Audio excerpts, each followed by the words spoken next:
everyone, I'm Captain Logan. And I'm Eric. And welcome to another exciting commentary. Today, Eric and I are going to watch and talk about The Incredibles. And Eric, I can't believe I've been at this for 9 years and I've never done a commentary on this movie. That is pretty weird. Mm-hmm. It got a 4 on Superhero Rewind. It is probably technically still one of my favorite superhero movies ever made, although I don't go back to it a lot.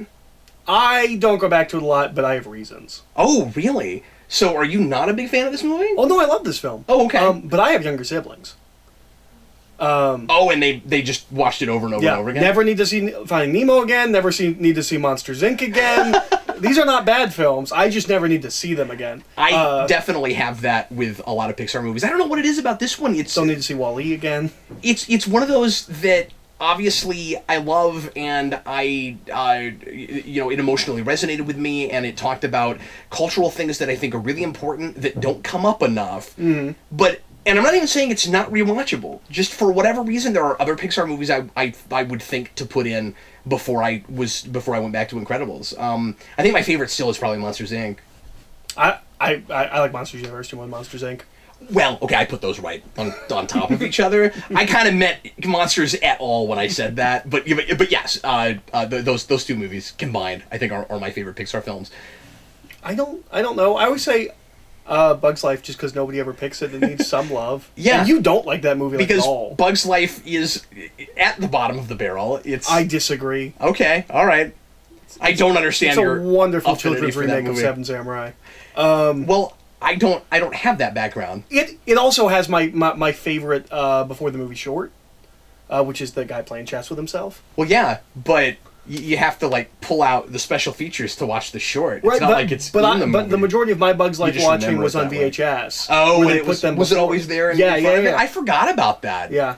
Okay, interesting. So, Incredibles is probably my favorite. Maybe Toy Story 3.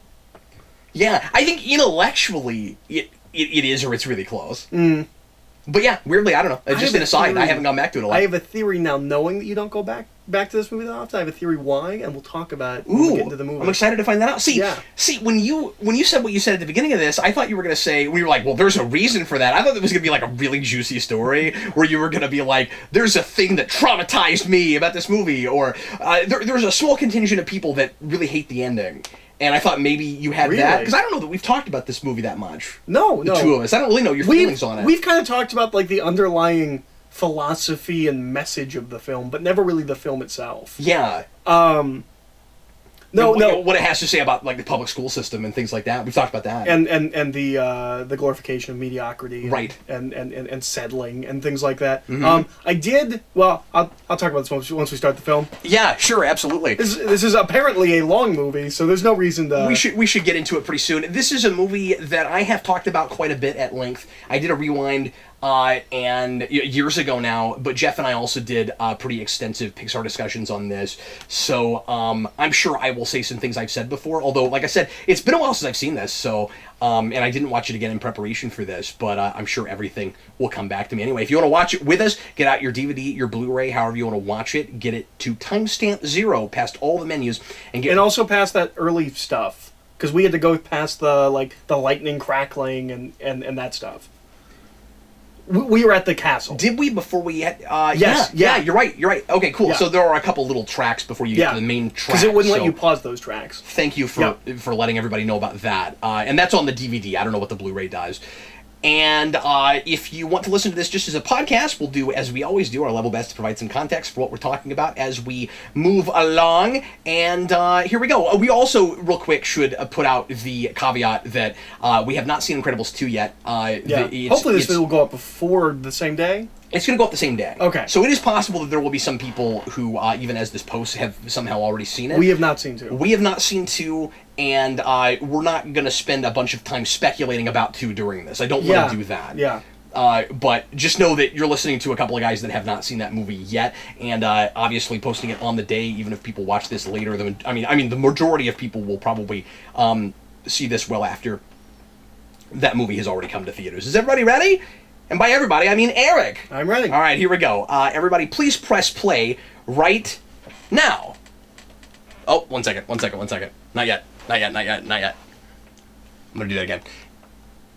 God bless America. What was that about? It does not want to stay paused. It's acting weird. It is acting really For those weird. that aren't here, the entire time we've been talking, the screen has been like flickering to black and then back to the pause screen, and we do not know why. Yeah. Give us a moment. Yep. Just a second. I gotta get back timestamp 0, which is harder on a DVD player. Yeah, going like super. I'm going frame by frame right now. Yep. Give us a second. Ugh. Come on. I gotta go through the drawbridge, Eric. Yep. And then we're gonna go back out of the drawbridge. We sure are. Back and forth. Everybody, please press play right now. Can I say something I was thinking the other day? Sure. Boy, I miss the classic Disney logo of just the castle, not CG animated, where like it's just an image. Yeah. I really miss that.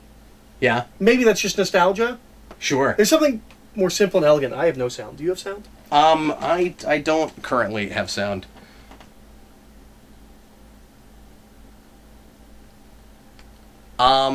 Okay. I will cut all this out. There is something weird going on with the player right now. Wait. No, there's sound. Is there? Oh. Yeah, it just wasn't turned up enough. Okay. Are we good? Yeah, we're good. Okay. Well, let's go ahead then. Yeah. We won't cut all this out, right? No. We'll keep all this in because we're professionals. Yep. That's Mr. Incredible. It says so on the screen. Did you have any familiarity with the actor that does the voice for Mr. Incredible before this? I don't know if I did. Okay. So I didn't, but I've seen him in a lot of things since then. He's a working actor. The weirdest one is he's in The Devil's Advocate as a man that murdered his wife. And that's weird because he's got a real distinct voice. Yeah. Like you don't see the actor and not know it's Mr. Incredible. Although I guess Elastigirl's the same way. She's in BVS. Yes, and I've seen her in things. Yeah. This guy I don't think ever worked again. No. Least prolific actor in Hollywood. He certainly never did a superhero film again. So I always thought the eye looked like an upside down exclamation point, and I always wondered if that was on purpose because we do exclamation points. I assume I've always superheroes assumed quite a bit, and that's like who's the kind of underground comics character that has the Madman? Yeah, Yes. I always thought it was like a yeah, and also Freakazoid. yes. Who apparently has been accused of being a ripoff of Madman. I don't see it other than the logo. Just the look, maybe the look a little bit. Not really. I mean, I guess he's got shaggy hair. Yeah, not really. That's about it. Sure. I love these classic designs. I like the family suit, but I kind of like these more. But it might just be that thing of I like them more because we don't get them as much. Yeah, and also they're cool because they're not all uniform. Yeah, and it's X-Men versus Fantastic Four. I mean, I was gonna say they made them themselves. Or Avengers, I think Edna still made all their costumes back then too. Yes, but it wasn't with a distinct theme. So, it's really interesting going back to this movie after so many superhero movies because he's got a James Bond car. He does. There's gonna be a lot of James Bond all over this movie. But this movie, of course, comes out well before we think of superhero movies as anything like a sophisticated medium, right? Mm-hmm. Like we'd had a few that kind of transcended to real film. Is this 02 or 03? This is I think 03 or 04. Okay. I'll have to check again. So we're past Spider-Man and X-Men. Yeah, but I don't even think we've seen Batman Begins yet. Oh no, we definitely haven't seen Batman Begins yet. I actually don't see this in theaters. Oh really? My family goes to see this. And I don't even think it was my whole family. I think it was just my stepdad and my siblings. And they're like, "Oh, Eric, you need to see this movie," and I didn't see it till we got it on DVD. Yeah, it was 04. That's what I thought. Okay. Yeah, so I'm 13 when this comes out, and they're like, "Oh, it's such a you movie." And of course, a movie people have been asking for a sequel for ever since, and we're hoping it would be like Toy Story, where we would get one sooner rather than later, and it ended up being the Monsters Incorporated thing. I trust Brad Bird. Well, the talking point is always we don't make another movie until we have a story to tell. Yep, and I believe that. Yeah, I do too. I mean, again, we'll see what that movie's like, but yeah, I tend to agree with that.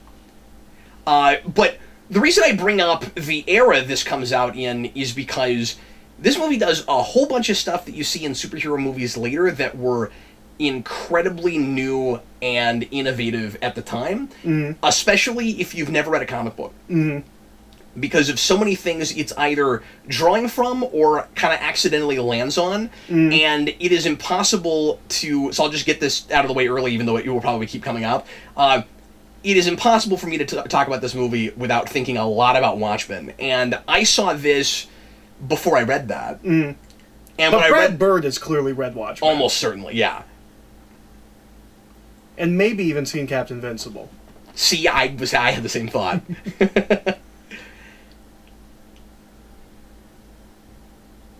Do you think in some ways this movie weirdly circles around on the superhero side of being more relevant now? Because there's so much superhero stuff and everyone's so familiar with all the superhero formulas and stuff? Absolutely. I mean, I would suggest that people that haven't watched this in a long time go back to it, because it is fascinating looking at it after all of the modern and more sophisticated movies, and it lives up to them. Yeah, no, absolutely. It's still one of the best superhero movies ever made. This doesn't make sense, but if this movie came out tomorrow and we'd never seen it before, you wouldn't be like, oh man, that's so derivative, and that feels like a movie that came out 15 years ago.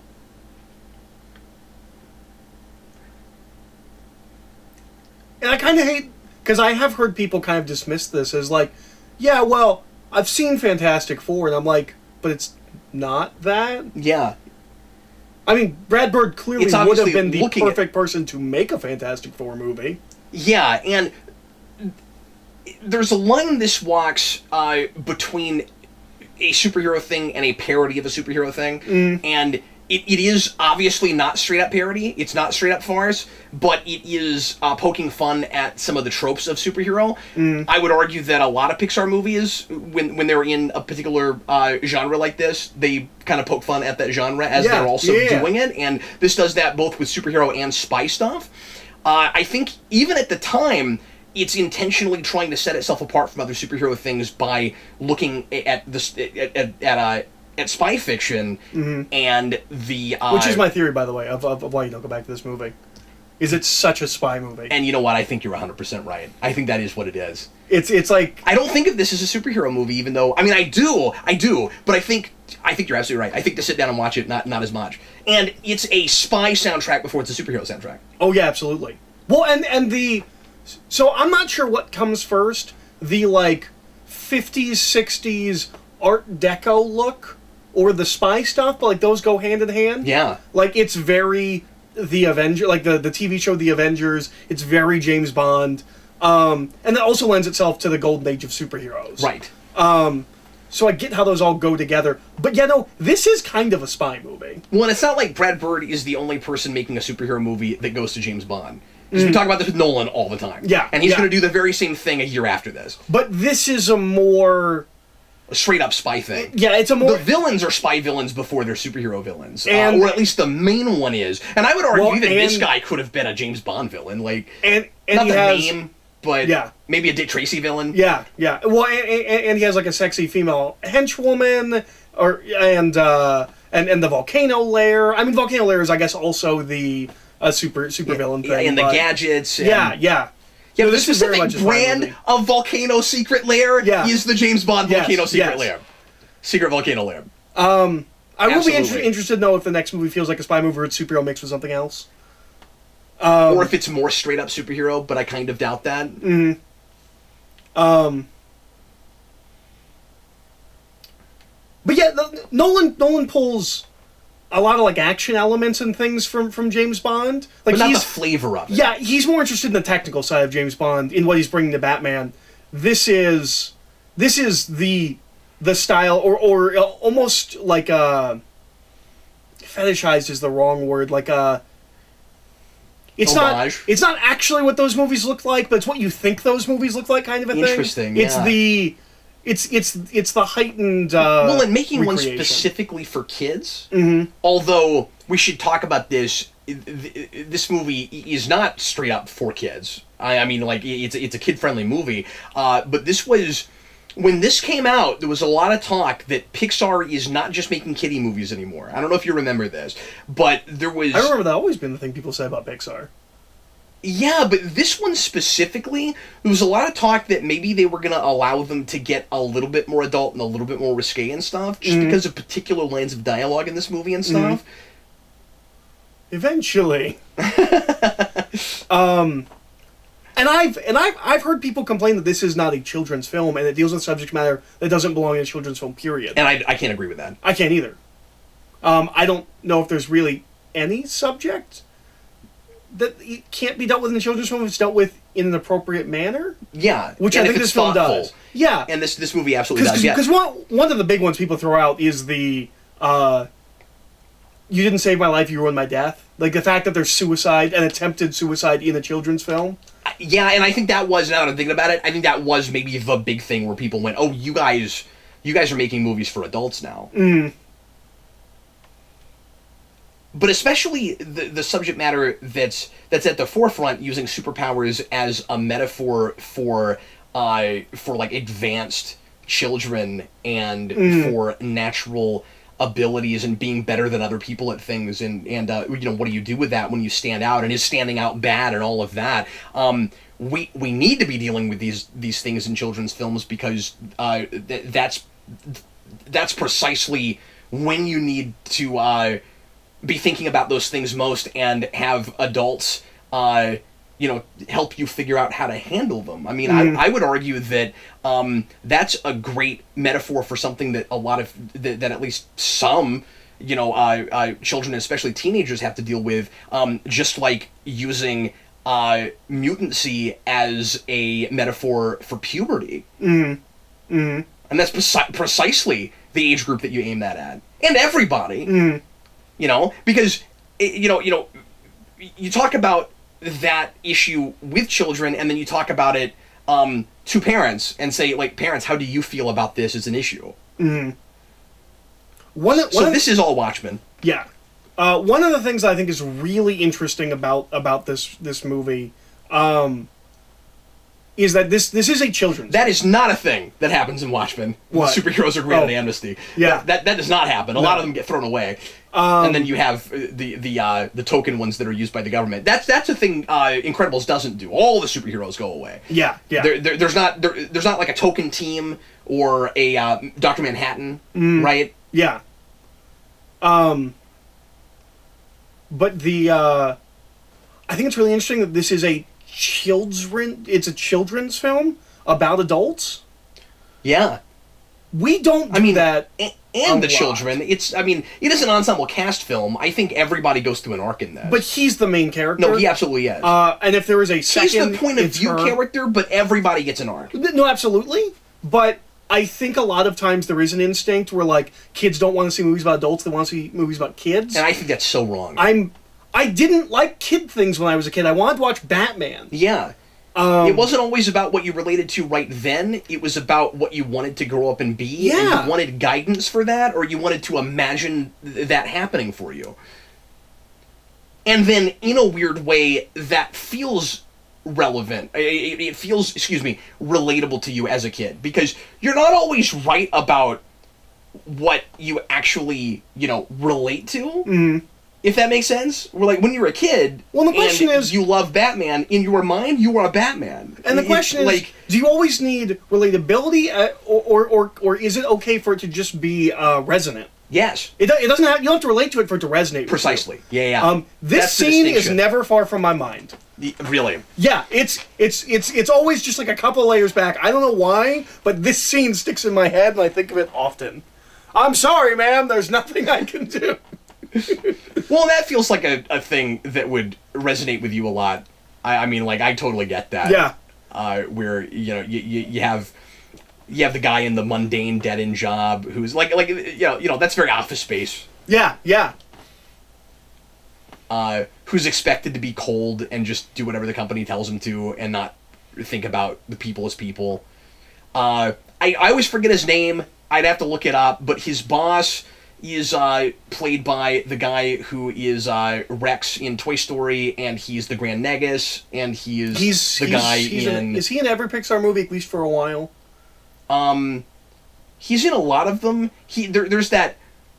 There's another guy who's in all of them until he passes away. The guy who plays Ham. That might be who you're thinking of. Yeah. But he's in several. And the guy who plays Ham, they made that a running gag. Yeah. They put him in everything until he passed away. And he's also Princess Bride.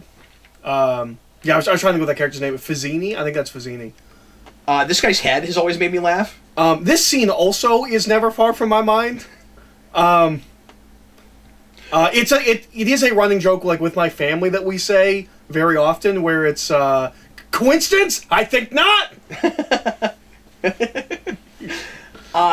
Am I remembering this correctly? Is this, because it's been a while and I'm not looking at a list in front of me, this is the first Pixar movie that's all human beings, right? Yes. That was another big thing, yes, because everybody wondered what that would look like. And they all look like they have rubber skin. Right. Mm-hmm. They all look like plastic people. Well, they look like toys, even though it's not Toy Story. And that is a thing that I remember thinking was really interesting and having discussions about at the time, was that the people don't look great, but everything else does. Yes. Like, the texture on the car, the windows, and, like, later when he slips and falls and his hand imprints on the car, like, that looks fantastic. Like, the humans don't look great, but everything else it looks really good, I think. I mean, looking at it now, it is a little dated, but... Not by a lot. Yeah. I would argue less dated and just not as detailed as these have gotten. Mm-hmm. So it's not that things look faker. It's easier. It's kind of easy to chalk it up to, stylistic choices, even though that's not entirely what it is. I mean, like we've gotten more sophisticated with the animation, but obviously, the first Toy Story and Bug's Life, there are places where things don't look fully rendered, compared to what we're making now. Everything looks rendered. It just doesn't look as real as it will later. And it doesn't look like it, but it's consistent, so it doesn't feel like it's going for that. This looks like an animated film as opposed to a mostly real world with cartoon characters in it, which is what a lot of Pixar movies kind of look like now to me. This holds up wonderfully. Yeah, no, I agree. It will be interesting to compare it to the next film and its animation and see if it looks dated in comparison. Although I didn't have that with Monsters Inc. and Monsters University. So no. And looking at the trailer, I didn't think it looked particular. Like, I wasn't like, oh my god, like, it looks totally different. I've always really liked the image of Bob Parr, partly because it's funny, yeah, but of Bob Parr in his car and it's too small, and like you could get a bigger car, but I think it's really funny, where it's like he just doesn't, in every way, physically and otherwise, he doesn't fit in the world. Yeah.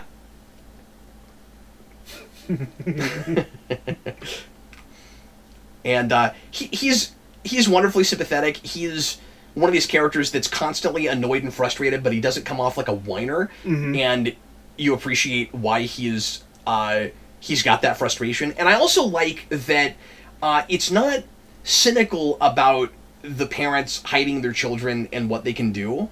It could easily be more about the society, like they're being duped by society into thinking that their children should hide their powers and not use their natural gifts and talents, but it's really just to save them from the world, and because it's not legal, so that they have to hide.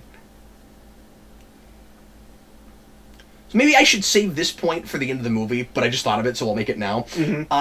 So obviously, we are looking at Fantastic Four in a couple of different ways. Some of it's powers, and we've moved the powers all around, and some of it is that it's a family of superheroes. Yes. So you have Bob Parr, who sort of has the powers of the Thing, even though he doesn't have the rock creature thing. And then you have Elastigirl, who has Invisible Woman's powers, and he's married to Mr. Fantastic as Mrs. Fantastic. The daughter has the Invisible Woman's powers. That's what I meant. But you the said next Elastigirl, yeah. No, I was going to the next thing. And then Elastigirl has like Mr. Fantastic powers, and then you have Dash, who runs really fast, and that's the one power that's not the Fantastic Four powers, because we don't want to be so on the nose to do exactly the Fantastic Four, but he's still a hothead, so you got that whole thing, and he's got powers that kind of create fire behind him. And Jack is the Super Skrull. Super Skrull. Also, I would be remiss in not mentioning... You had that thought too, huh? Yeah. Okay, because I thought of that today, and I did that whole setup to make that point because I thought it was awesome, and I didn't realize that you had also had that thought. So I'm sorry for interrupting you, but I had to get to say it first because that was the whole reason I started it. And I would be remiss in not mentioning She also has the exact powers as an Invisible Woman, because she has the force fields, too. Yeah, but she has them from the get-go. She doesn't have to develop them like Yeah. the Invisible Woman does. Yeah, sure. I would be remiss in not mentioning that that Dash is like the exact same character design as the main kid from Iron Giant, which Brad Bird made. Oh, that's he looks true. identical, but with blonde hair. That's interesting. And obviously, And rendered in 3D. Yeah.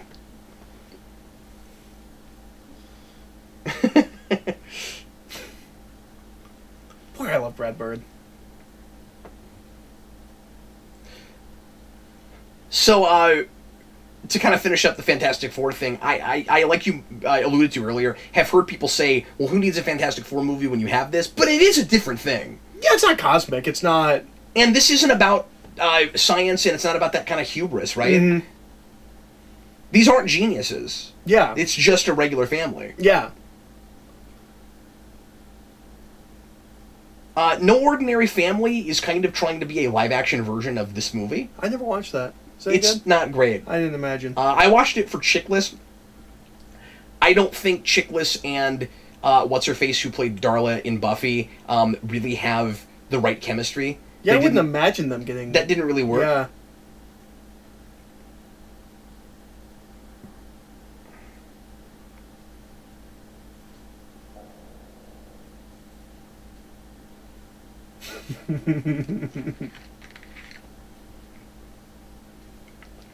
That's what we in the field call ironic foreshadowing. Yep. Because he's gonna be the weirdest one. Yep. Well, he's also not normal at all. Baron von Ruthless is a good name, and I'm kind of surprised it doesn't actually exist. Yeah, that's a good point. Like, how does that make it through the Golden Age and not happen? Yeah. One of the things that No Ordinary Family kind of pulls from this show, or from this movie, and you could maybe call it a ripoff, is they do this exact thing where he is keeping his powers a secret, and he has kind of the same powers as Bob Part too, I think, and he keeps his powers a secret, and he listens to Police Band, and he goes out and stops crimes, and I believe, if memory serves, he does it all with his African American best friend.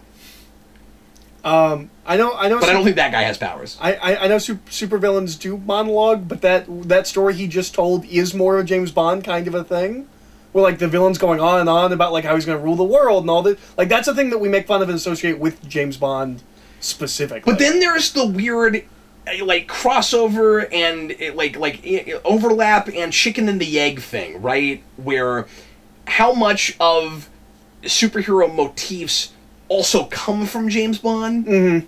Mm-hmm. Yeah, no, that's totally fair. I mean, this is the problem that Despicable Me has. You've always complained that you have these supervillains, but you don't have any superheroes. Mm-hmm. But you have what I would kind of call supervillains in spy stuff sometimes. Mm-hmm. They might not always be like, costumed. Well, and I that's guess kind of the problem. But as that franchise moves forward, it settles on a spy thing, but I don't know if they know that in the first movie. Oh, okay. And that might just be because it came out the same year as Megamind, which was 1,000 times better movie and about distinctly a super villain. And that somehow didn't catch on, and nobody talks about it. I still, It's to this really day, sad. have never seen that movie. So I don't want to pretend like I In my I know anything defense, about it, have but- not seen it since theaters, but I adored it. Oh, really? I might have seen that's it once been or... like 10 years. Okay, I Right? might have seen it once or twice since, but I get a lot of requests for that movie. you should do it. I should. You should do it for Incredibles 2, since you've already done Incredibles. Okay, I've got like a day and no time, That's so true. That's true. not going to happen, That's Eric. true. That's Don't true. say that on camera. And you also have like a list of things that you still have to work through before you could do that. But Yeah, I'm going to get somebody comment. Well, you guys announced it. No, we didn't. Eric is We are thinking talking. aloud. Yeah. We plan way too much on our videos. I like that their their He was masks are the frozen. same design but different colors. I really like Sam Jackson's delivery of "I'm thirsty. I'm just getting a drink." Sam Jackson should do more voice work. I've always thought that. Yeah, yeah. He's so great in this. He did.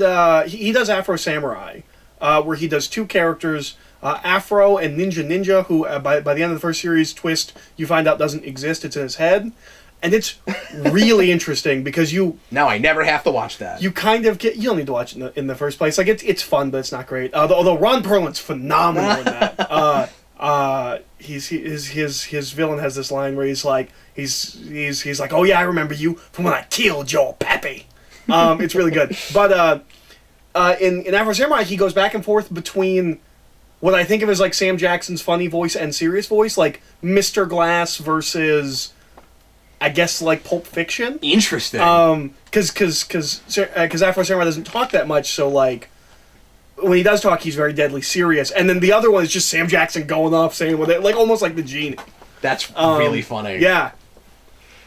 Yeah, I imagine she's really he probably, always stands up all the time and thinks about it like a live action role. I mean, Sam Jackson's such a working guy. Like Mark Hamill. Like whenever you hear stories about Mark Hamill, he's always very lively and moving around in the... Of course, yeah. Because this might sound silly, but, sometimes you'll get actors that usually, are on the screen that finally do a voiceover role, and it's real flat, and they don't really know how to act behind it. And Sam Jackson, you're kind of imagining actual Sam Jackson on the screen when he's talking. Mm-hmm.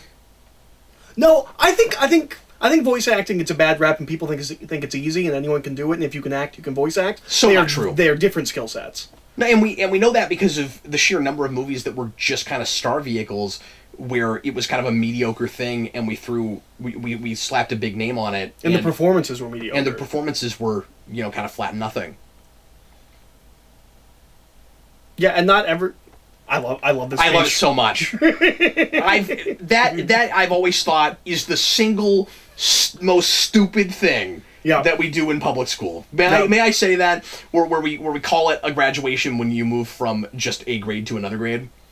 Well, 4th to 5th, in some districts, that's elementary to middle school. To middle school, yeah.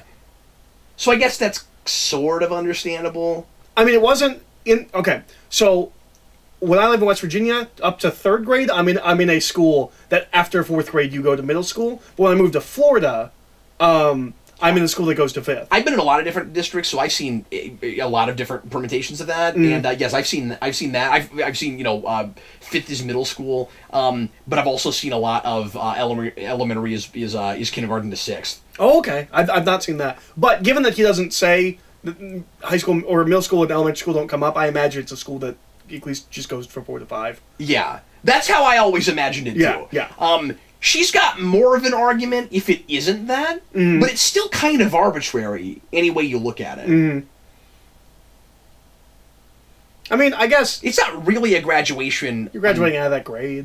Yeah, sure. But do we need a ceremony for it? No, we need less ceremonies in the world in general. Here's the thing. It's not...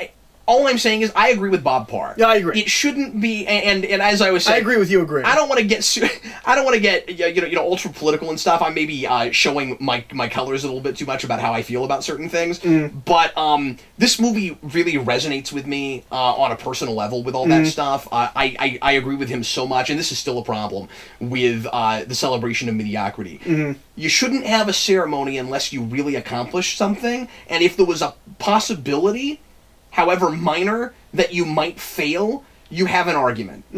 If we allow our kids... See, I'm going to sound political. Yeah. If we allow our kids to fail up, there should be no ceremony. If it didn't matter what grades you got and you wouldn't get held back, if you can get held back, there's maybe an argument. If you can't get held back, that's really stupid. And you can't get held back 4th to 5th grade, as far as I understand it, because we don't keep records the same way, right? I don't think. Yeah. I guess it depends on district and stuff. But the way I remember school, it was always, you don't have a permanent record that counts until you're officially like in junior high or high school. Yeah, I don't think so. But it might depend on where you live. Yeah. And obviously people who go to other kinds of schools, private schools, parochial schools, and all that kind of stuff.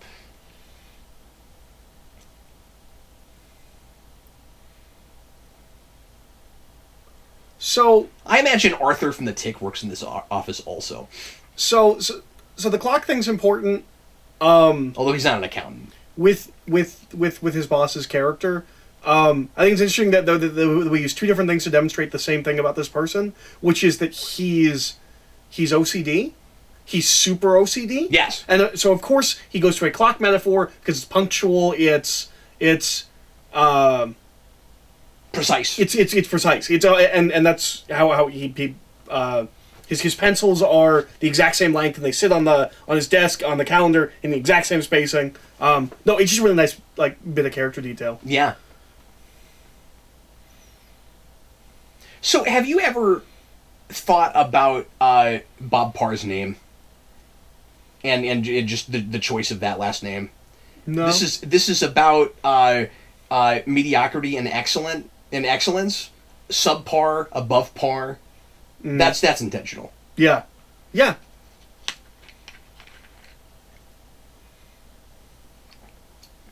I love this guy. I either didn't come up with that just now, or there's an entire section about it in the rewind, and I just don't remember it. Yeah, I like this guy a lot, too. Do you imagine this guy as a member of Men in Black? Because yes, I do. Yes, absolutely. No, he's basically the guy that retires at the beginning of the first one. Yes.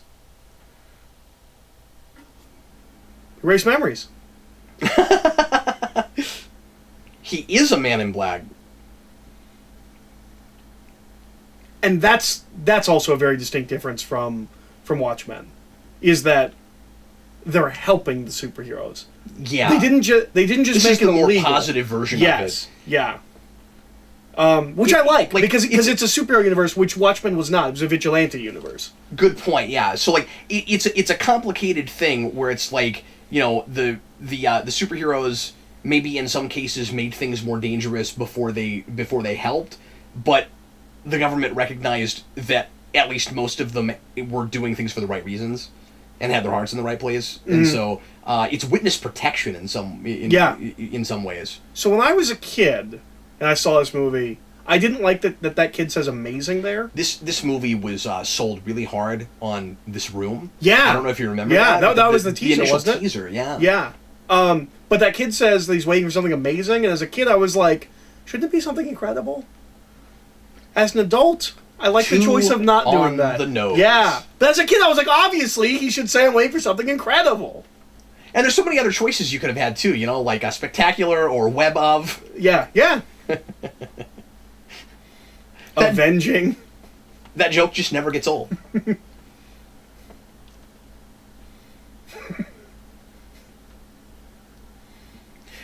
Oh no, Microsoft's got me! I would love to know if the choice to go to... I guess it'd be Apple. The spy place... Yes, of course. I would love to know if the choice to go to the spy place in this movie is there from the beginning, if that's a lot of this, where it's like, well, superheroes are... Because I was going to say this earlier.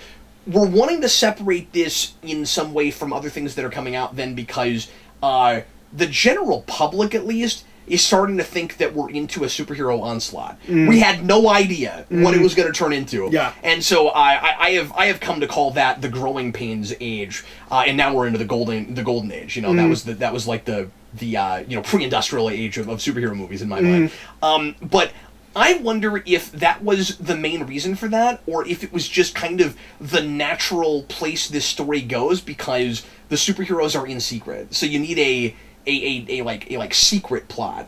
Well, and I also wonder if it's how much has to do with that Art Deco look of that, the Atomic Family. Like, they are very much the Atomic Family, and that lends itself very much to the spy thing. It's that Darwin Cook kind of a look. Yeah, sure.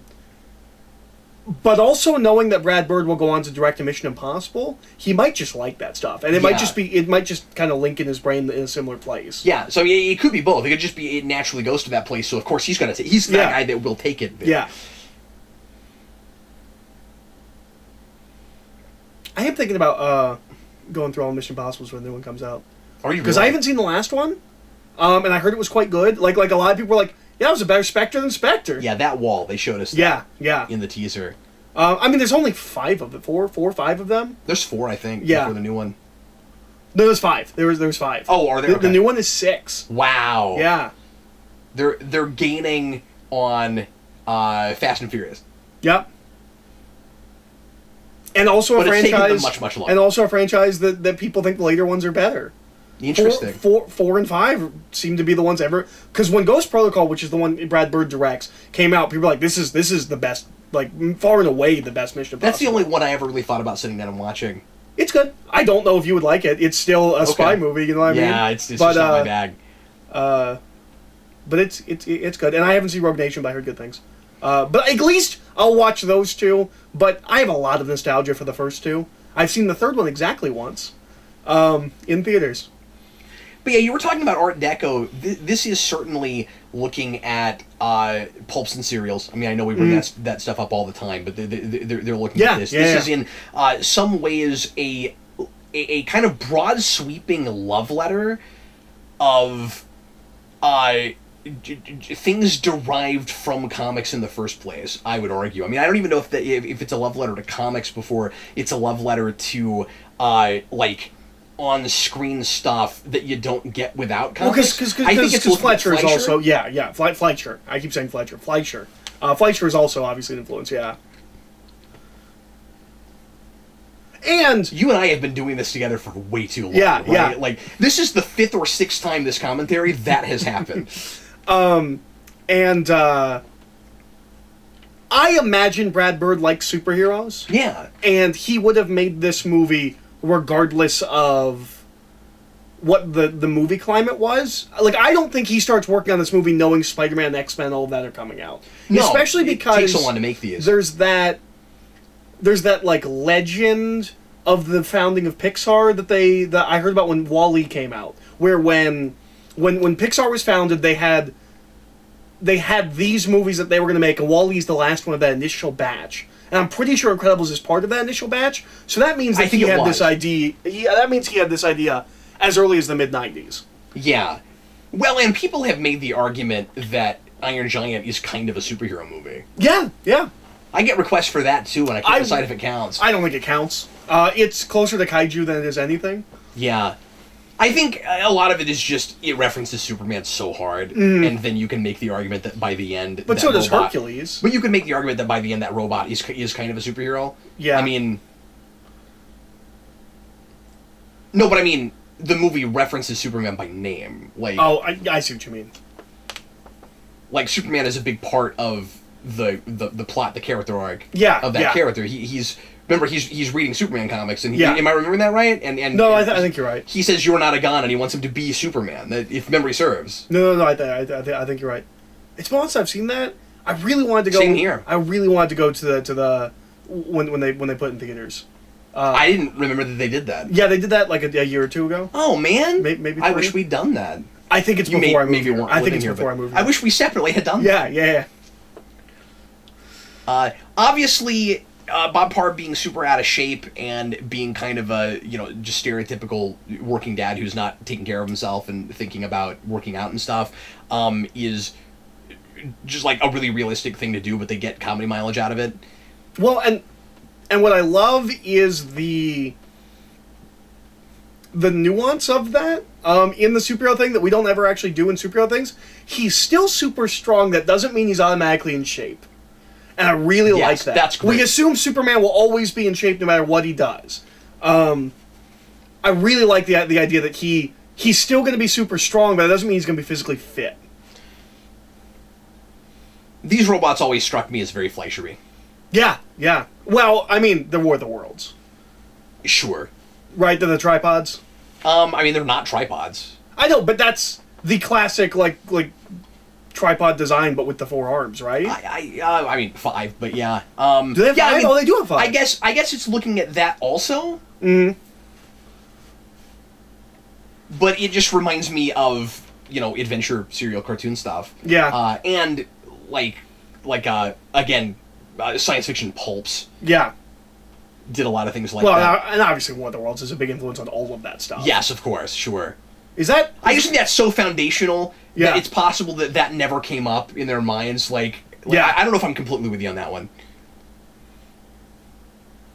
Did you ever hear Ebert's rant about the tripods when the new War of the Worlds came out in the mid-2000s? Yeah, but remind me. He complains that we shouldn't be doing...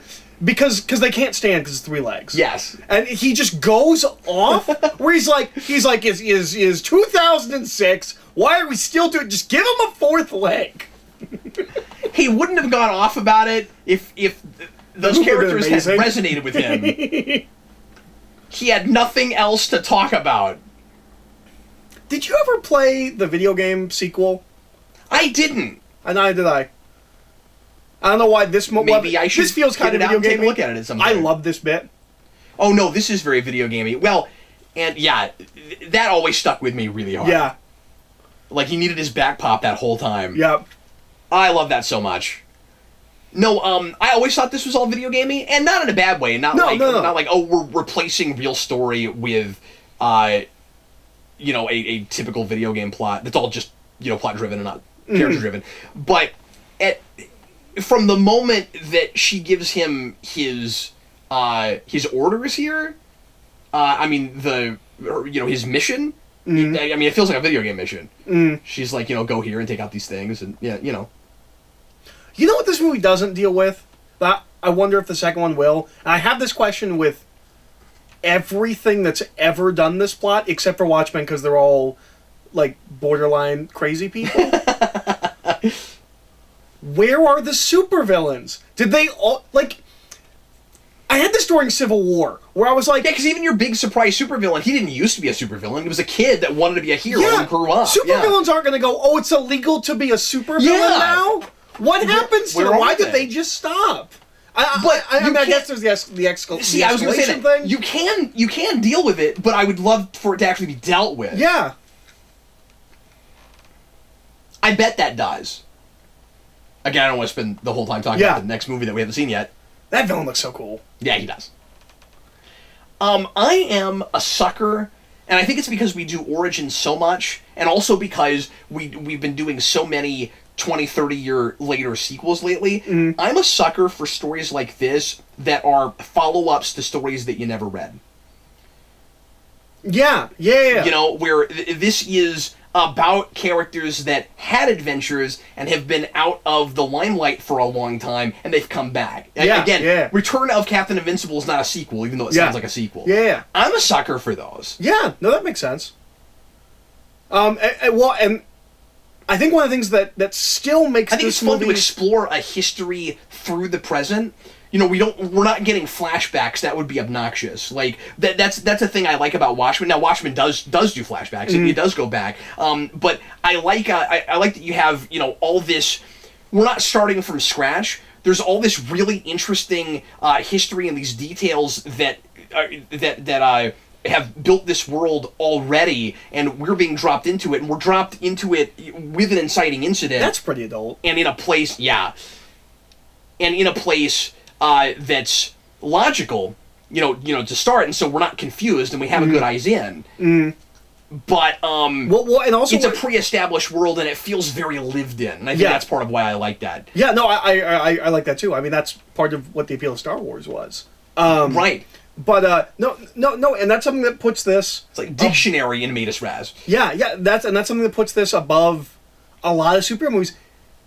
Even now, it's not an origin movie. Right. It just exists. It understands that you understand what a superhero is and what a world of superhero is, and we don't have to explain all of it. I mean, if moving forward, these characters were to form a superhero team, and then the next thing they did was they all went on a mission together, which we know that's not what the next movie is, it would be an origin for that happening. Sure. I mean, there is an origin maybe of sorts, but it isn't, how did all these people decide to become superheroes in the first place? But you don't think of the Avengers movie as an origin movie, necessarily. It's just all of these characters coming together. I mean, I kind of do. Okay. I don't think that's the best example, but... Okay. You don't think Avengers #1 is an origin issue? Right. No, because it's not. Yeah. I like his sunglasses. I forgot that Edna was so short that she had to stick her face up into the camera. I love Edna Mode. Everybody loves Edna Mode. And you know that's Brad Bird. That's Brad Bird? That's Brad doing Bird. the voice? That's Brad Bird doing the voice. Oh, that's really funny. I didn't know. Yeah. Really? Yeah. Really? Yeah, no, that's Brad Bird. I'm just going to ask you that like 5 more times because I don't believe you. I'm looking it up not because I don't believe you. Sure. But just because it's... Okay, I mean, there's a difference between I can't believe that and I don't believe you. I believe you. I need to see it in print. Is that okay? Can I not hurt your feelings? No, absolutely. By saying that? I never noticed that was Greek mythology up there. Of course it is. Yeah, I had forgotten about that, if I ever noticed it at all. I want that prop. And I love how, eccentric she is, and... Oh, yeah. It's an animated movie, so that can't have... You're never going to be able to bid on that, Eric. But, of course, she's based on Edith Head. Yep. I don't know if you know that. I did know that. I was going to say, I know she's based on a famous costume designer, but I can't think of her... Yeah. Of their name. I mean, wardrobe... Or fashion designer. Yeah. She has a thing that I say all the time, and I don't think anyone ever knows that I'm saying something. She says, and now I've lost it. I'll bring it up when she. I'll bring it up when she says it. It's I'm sure I don't know. She adds "darling" at the end, but I tend to. Is that why you say that? That's why I say that. It's because Edna Mode. She says I'm sure I don't know. And I for some reason that sticks in my head. Did you know she was supposed to be German? That makes sense. I mean, I never thought of it. That makes sense. She's got like the spectacle glasses. I'm like, yes, of course, but man, I just can't believe that's Brad Bird. That's really cool. Did you look it up? Did you confirm it? I did. Yeah. Again, I always believed you. I believe in you, Eric. I always have. Don't grab his head. That doesn't work on anybody. This is maybe the most culturally resonant joke from this movie. Yeah. Yeah, I feel like I hear the no capes thing brought all up the time. Lot. All the time. Yeah. To the point where if it's not in the sequel, I'll be really surprised. Yeah, that's fair. I don't know if you'd bring that back. Like, it is the climax of this film in certain ways, or it's how we deal with the villain. Yeah, but if there's not a callback to it, I'll be real surprised. Somebody's going to want a costume with a cape. Yeah. That's the place where I most say that it has kind of a parody element. Mm-hmm. Just in... I don't even know if parody is the right word. Just in that it's making fun of other superhero things that take that for granted, where everybody has a cape. It's that Joss Whedon thing, right? Of like doing something in that genre while still commenting on it. Yeah. And you're being a little bit more realistic about it, where you're self-aware about it. Yeah. If it would border more on parody if all through this movie there were people with capes and they kept getting killed. Yeah. But it's a wonderful setup and payoff that's how we get rid of our villain. Yeah. I really like her delivery in the scene. Yeah, I do too. And he's doing the classic standard, he's hiding something. I can't remember. Does she think he's sleeping around on her? Yeah, because she found the hair on We have that, don't we? I forgot about that. She finds the silver hair. Yeah, another thing you usually wouldn't do in a kid's movie. That's another thing that I've heard people bring up as not appropriate for a kid's film is I don't think infidelity subplot. And I don't think it's not appropriate. Yeah. I think, and it's really classy about it, right? Okay, so I have a question about this. How many times can he come to this island and fight a robot before he's like, why do you keep making robots that go crazy? Yeah. And maybe, the obvious answer is he's not thinking about it, he does not care, because he's getting to be a superhero again. Right. But he wants to feel relevant again. Yeah. Although I guess he only does it twice? Does he only do it 2 times? Or does he break a couple of robots? Because the montage would lead me to believe he's been doing this for a while, but the montage does not show him keep coming back. I was never totally sure. Yeah. Also, you should always be suspicious of anyone named Mirage. I'm just saying. Also, where I learned that what a Mirage is? No, not what a Mirage is, but this always stuck with me too. Yeah. The kind of fake waterfall. I pronounced... Or, I don't know, or it's built in a waterfall. You know what's kind of interesting about that? This is going to be one of those places where I'm reading way too far into a thing and going to sound kind of pretentious. This kid... bear with me for a second. This kid wanted to be a superhero and and it felt like he amounted to nothing, and looks at the superheroes like they're gods. And when you go, or initially he did, and he had that, a shattering disillusionment about that. And when you go to his secret hideout, you have to part the waters to go in. Mm-hmm. Like he's God. Sure, like he's parting the waters. Oh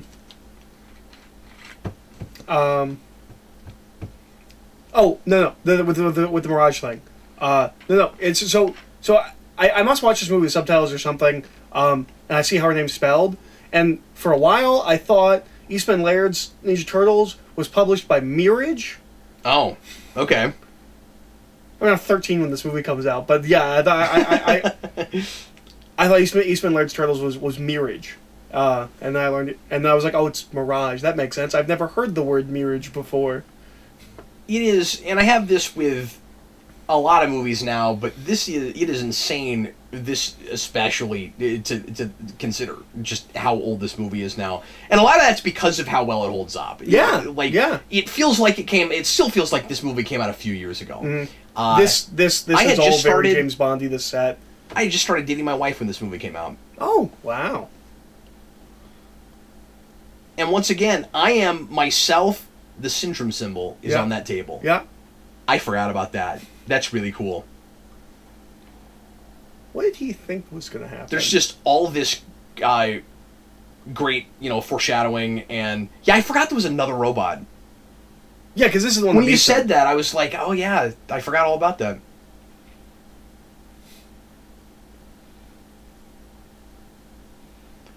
I'm glad we don't stretch that out any farther than we do. Yeah. And this is Jason Lee giving maybe the best performance of his career. Yeah.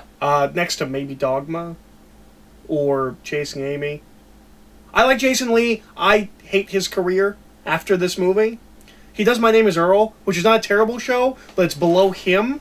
He should have had a way better career than he had. Yeah. I know I've seen him in something else, but I can't remember what. I'm not sure. I may have to look him up real quick, because I've heard him talk about this.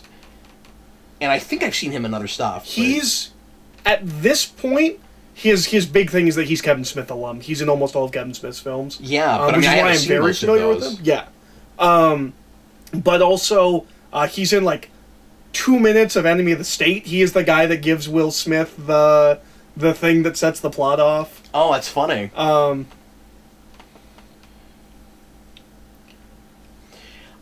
Another thing that I think resonated with people, and where this is a thing that does this before very many other things, but still, if it came out tomorrow, you wouldn't be like, oh, it's so derivative. Talking about this, it's dealing with rampant fandom. Yeah. And this is the first place that I think a lot of people ever heard the term geeking out, which just became commonplace and normal, and everyone says that now. And I remembered thinking that was a real unusual, surprising thing to hear a character say in a movie. And it's also, his whole plot is still rather unique. Not that I've never seen it before, but I was always surprised that we didn't save the reveal for the very end. I'm not sure if I can think of another superhero film that does it. I guess outside of... That does what specifically? What are we talking about? The false flag operation of, like, I'm going to pretend to be the superhero and save the day, but actually I'm behind it. We're only about halfway through the movie. Wouldn't you usually expect that to be a big third act twist? Yeah. You know who he is and where he came from? If this was only Bob's story.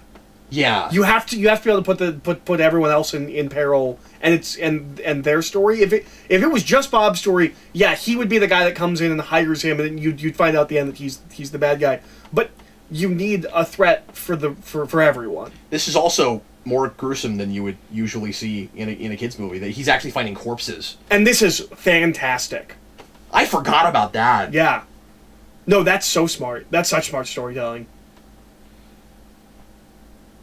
I mean, I guess it's kind of dumb that you would imagine that he would write that with his eyes before he died, like... Just the visual image of him doing this? Yeah. No one can see me. He also looks doing like Judge Dredd, or sorry, Judge Death. Oh yeah, sure. I've always thought he looked like Judge Death. Also, have you ever gone on to the special features and listened to the interviews with all the superheroes? Yes, but it's been forever. I forgot all about that. I listened to those a long time ago. I remember some of them being really weird and like almost very adult. I guess that makes sense for this movie. That's another very Watchmen kind of thing where you've got that back matter, right? Mm-hmm. It's like under the hood. Mm-hmm. And there's the whole Jack Jack short, which I think is wonderful.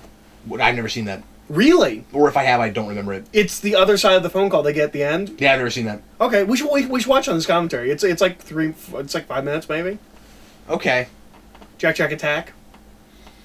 I'll have to switch discs and stuff. Like, oh, is it on the second disc? Probably. I mean, all the special features usually are. If it's on the first disc, we'll do it. If it's on the second disc, doubt very seriously if it is.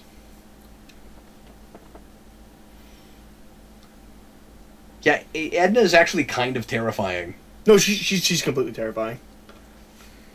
I love characters like this that are kind of borderline, where they easily could be a supervillain if you set them off in the wrong direction. Because there's no morality to what she's doing. No. She's an artist first. Yeah, exactly. Well, I think there's an ambiguity to that. Yeah. That's certainly her attitude in front of people. That's the persona that she is... That she's giving us. She could, underneath have a heart of gold. And I think she does, because I think there's some compassion. I love that. I love that face. It's the best. I think there is certainly some compassion in her when she's talking about Bob running off on his own and all the stuff that his wife's not noticing. Yeah, yeah. That's a very, like, woman to woman, I don't want to see you being taken advantage of kind of thing. Like, well, I think she really does care about her, is what I'm saying. Yeah. No, that's fair.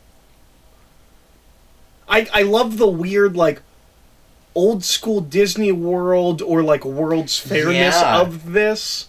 And they keep moving back and forth. Yeah, yeah. And it looks really disorienting. Yeah. Not disorienting, but... Yeah, and she goes like this every time. She's like, sways every... That's really Edna funny. does not, but... Right, she's always rigid in one place, and...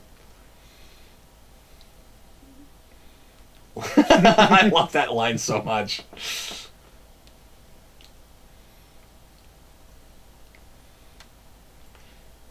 We're not going to use that for the plot at all, Eric. That's not going to help us do anything.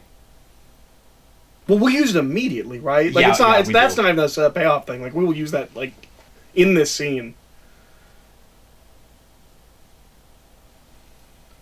But right away, that's a pretty obvious setup thing where it's like, well, we have a homing beacon. We're going to use that.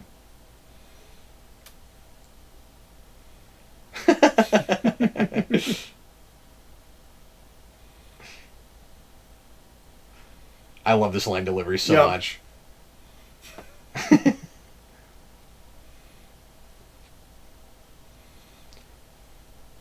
There just was nothing like this before, since. Like, yeah.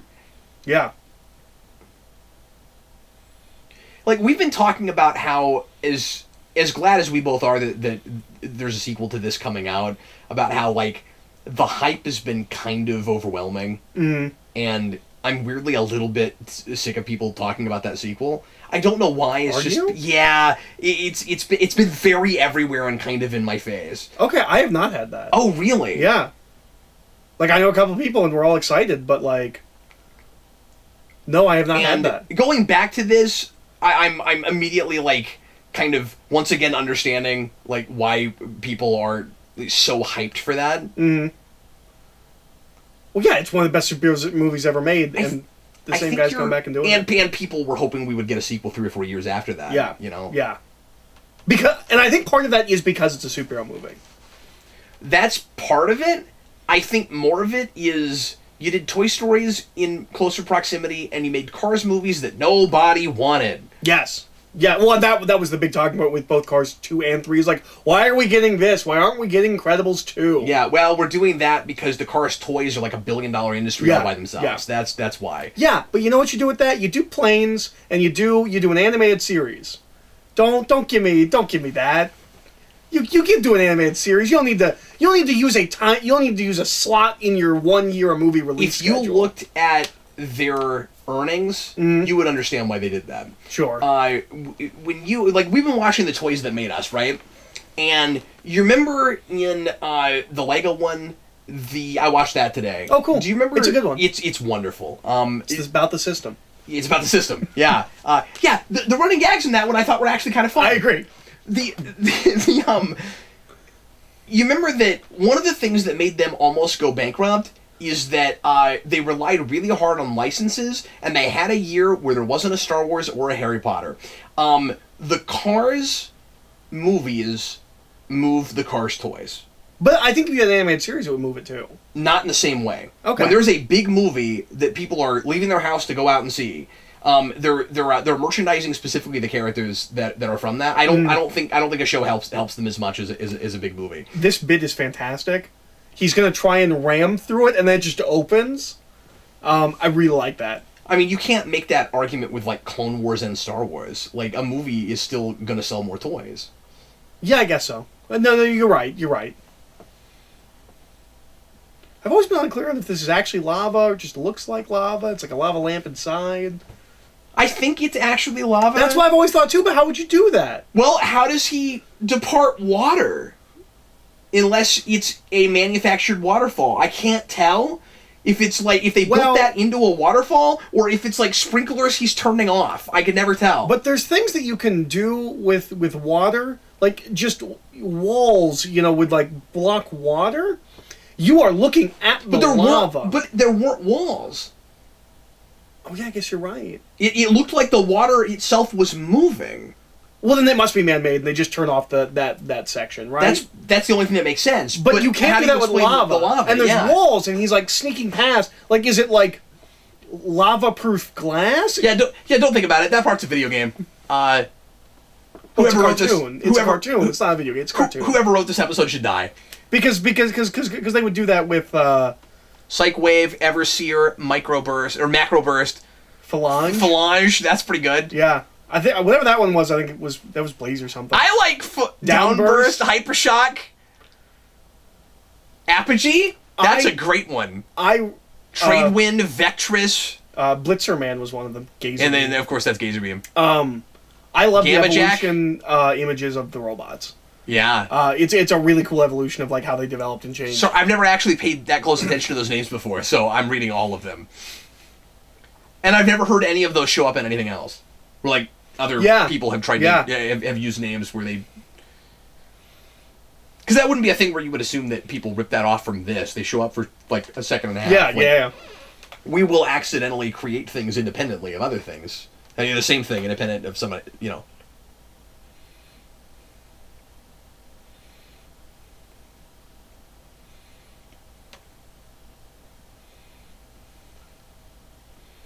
That's the most James Bond sting.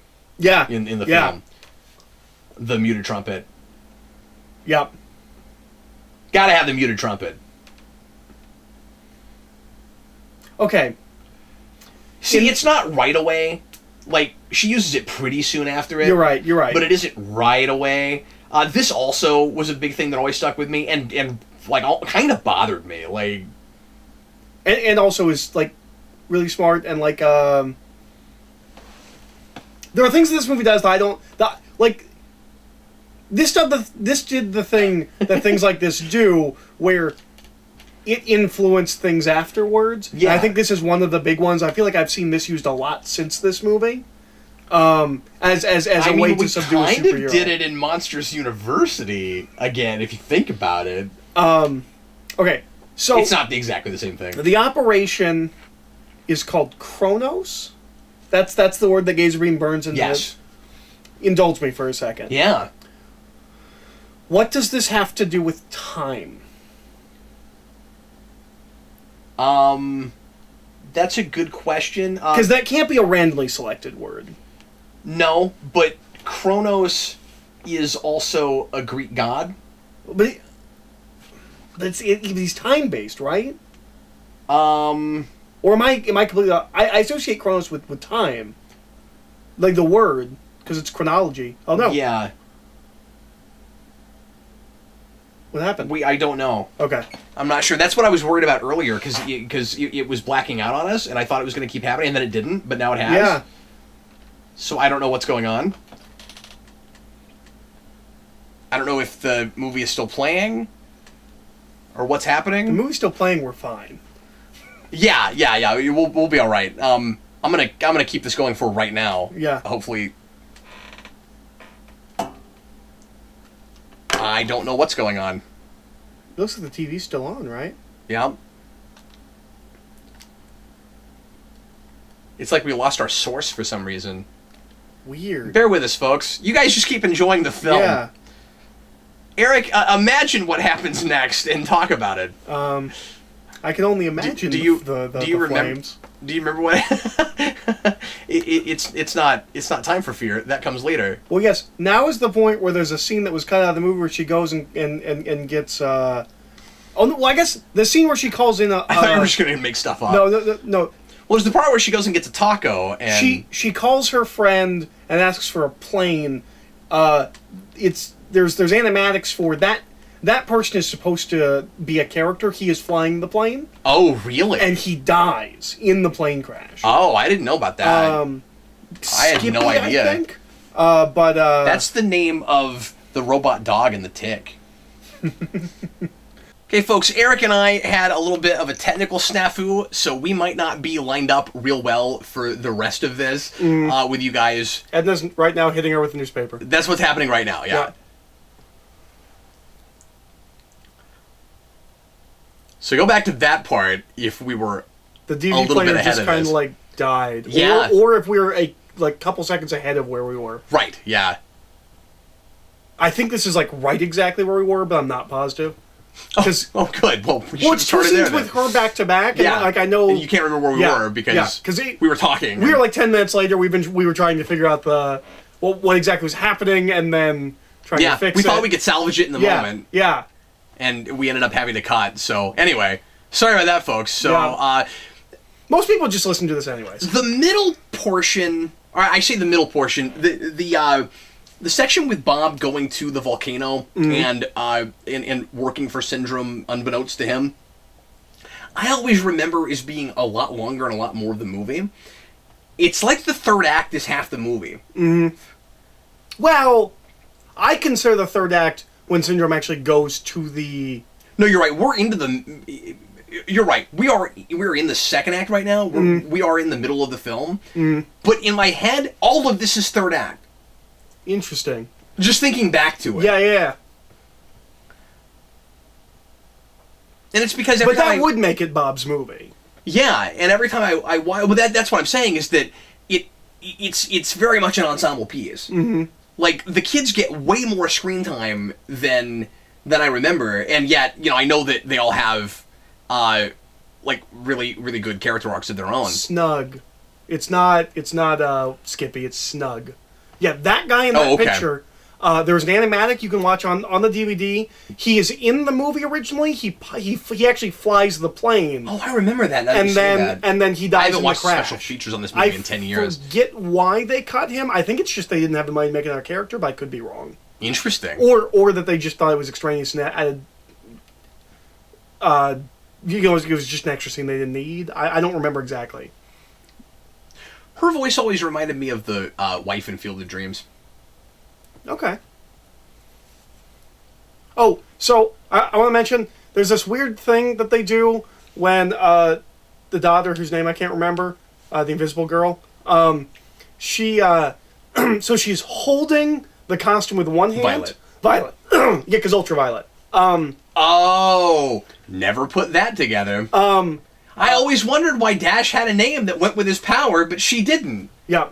Well, there you go. I thought it was just the color of her hair. Nope. It's ultraviolet. That's great. Okay. So she's holding the costume. She with her right hand, she turns her left hand invisible and then touches the costume. The costume becomes invisible. Why doesn't she just turn her right hand invisible? Yeah. That's interesting.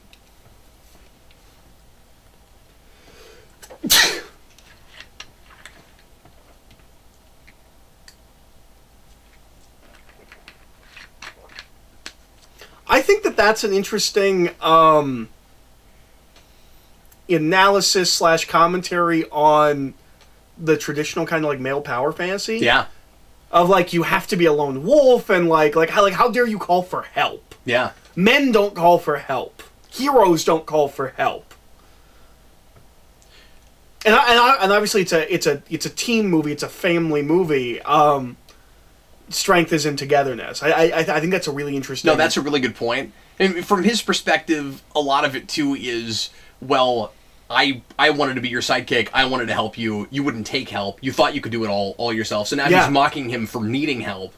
And also he kind of took that to heart because he treats Mirage that way.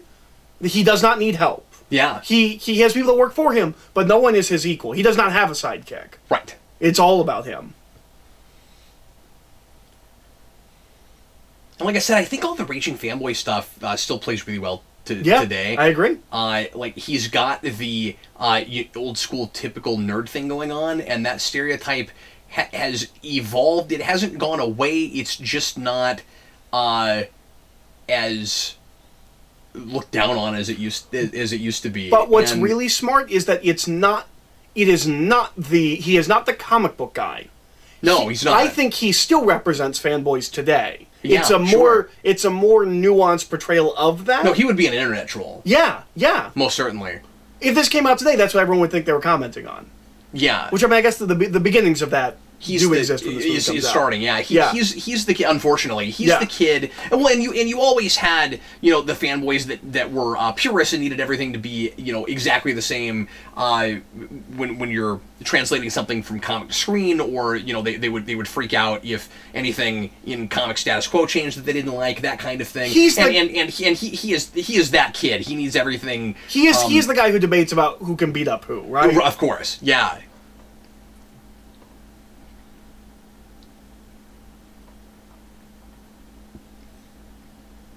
And if he can't be what he always wanted, he'll be the other side of that. Mm-hmm. Because being a supervillain is, But he's not a supervillain. He's going to be a superhero. He's going to make everyone a superhero. Well, he doesn't. I mean, in that traditional, he doesn't see himself as a villain kind of a way.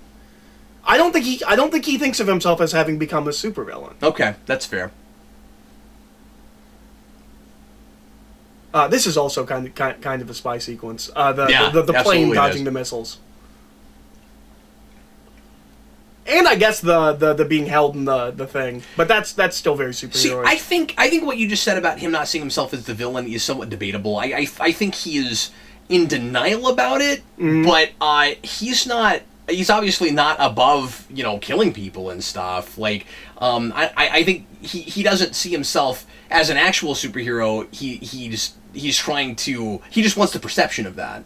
Well, he just wants to play it. Yeah, exactly. Yeah. And so in that way, it's not the traditional "I don't see myself as the villain" kind of thing. His heart's not in the right place. He's not Magneto. Well, I don't mean Magneto's heart's always in the right place either. I'm just saying. And that could also be the commentary on the fanboyism of like these people that grew up with these heroes that don't understand what they're about. Yes. And that is very Watchmen. Yeah. But also, still plays in contemporary today culture. Yeah, absolutely. No, it's amazing how timeless this is.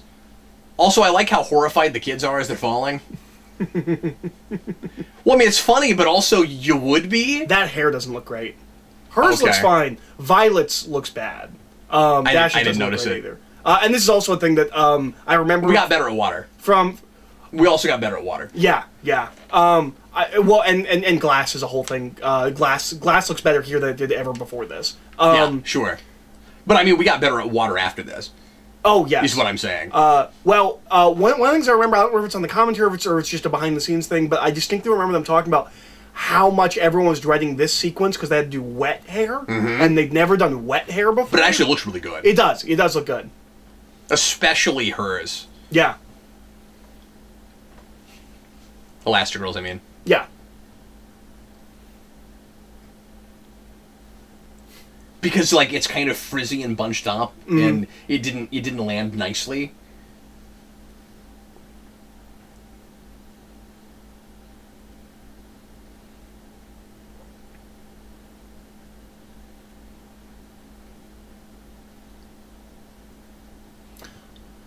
I think there might be something continuing with the fanboy metaphor. Yeah. I think there might be something with his end game of everyone will be a superhero, where it's that, I don't know. There's something about him playing superhero that's sticking in my brain that I can't exactly put my finger on, but there's something there, with like a cynicalness about superheroes. Yeah. And that outgrown you is part of that, where it's like, no one can actually be this. No one can actually be good. Like the best we can do is we can all have superpowers to pretend to be superheroes. But he doesn't believe that you can actually be a superhero. Yeah, and that's because in his mind, the only reason that heroes do heroic things is to show off. Yeah, to get the glory. Yeah. And that's the other side of... I love this use of her powers. Yeah, it's great. That's the other side, and the cynical side, as you say, of Bob Parr's argument against embracing, or against celebrating mediocrity. Mm.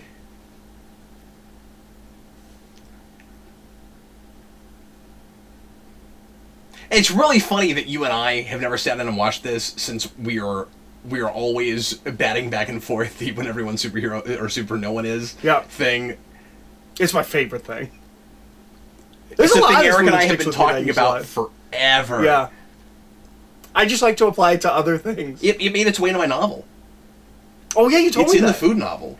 Yeah, when you read that passage on After Dark, you said you were going to get to that, but then we didn't. Oh, was it After Dark, or was we did it on After Dark? Yeah. Oh, that's it. I should have finished it, but I was afraid people were getting bored. No, I just I like that line works with almost nothing else, and I think it's hilarious. Yeah, but we like to pretend like it works with everything. Once everyone, stubs their toe, no one stubs their toe. Like, it doesn't actually track with many things, but I think it's really funny. When everything is Facebook, nothing is Facebook. Yeah. It's like, what does it even mean?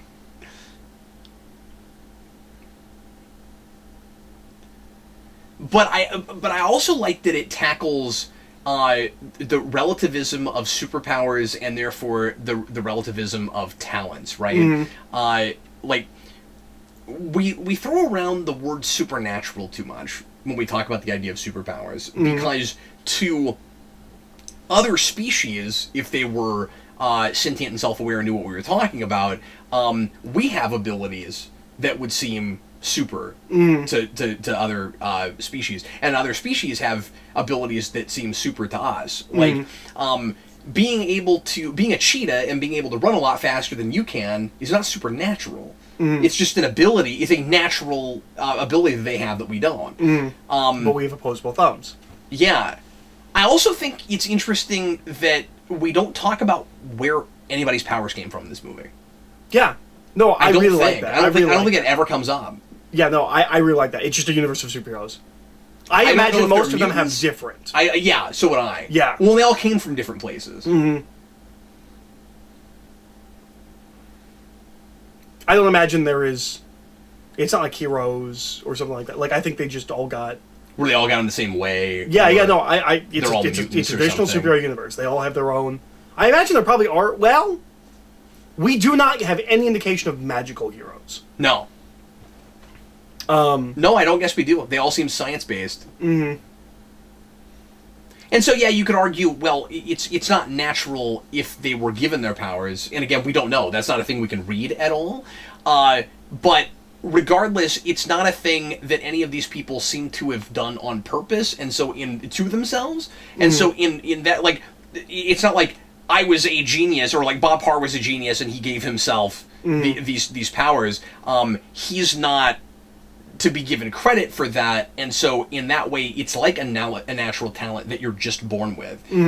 Well, and it's also... And so it doesn't make him better than me, because there might be things that I can do that Bob Parr can't do, and that's why one of the messages of the film is everyone should be allowed to do whatever their natural God-given talents are, because that's how we help make everybody better. Well, yeah, because it's as opposed to trying to make people feel better about themselves by holding that stuff in. Yeah. How do you progress as a society when you do that? and also you're advocating for complete sameness that way, which is what our bad guy ultimately wants. Yeah, no. It's very important that he wants everyone to be the same and have the same abilities. And isn't it interesting that that's kind of the Magneto plot? Is it? X-Men? Oh yeah, because he wants to make everyone mutants. Yeah. Well, at least the leaders. He doesn't actually want to make everyone leaders, but or mutants, but it's the film's kind of response. But they're similar because he doesn't like being different. Mm-hmm. Yeah. Well, I mean, there's a whole Holocaust thing that's mixed up with Magneto that makes it a little bit more complicated than that. No, I know that, but yeah. I mean, okay, they're not the same character. I'm not saying that, but anyway. But the response to the if everyone's special, then no one's special kind of a thing. Yeah. Is that everyone is special in a different way. Right. Everyone can't be a great artist. Everyone can't be a great writer. Everyone can't be a great musician. Everyone has different talents, and the idea that everyone has to act like everyone is as good at everything together is the problem. Right. Mm-hmm. And it's also very important that they all have individual powers. Because they also are not equal. They have different strengths and weaknesses from each other. The superheroes themselves are not... They're not all just Superman, right? Like they all have individual quirks that make them better and worse than the other superheroes in different situations. Some powers would be more useful and you'd use more often than other powers. Mm-hmm. And just having one other ability that other humans have isn't necessarily going to give you more prestige or make your life that much better, or and it could be a curse. Mm-hmm. Which is a thing, of course, we play with in comics all the time. The powers that are more curses than there are boons. I love this bit. This is about how good the effects for Mr. Fantastic looked like in that first Fantastic Four film. That's funny. It's okay here because it's animated. Yeah.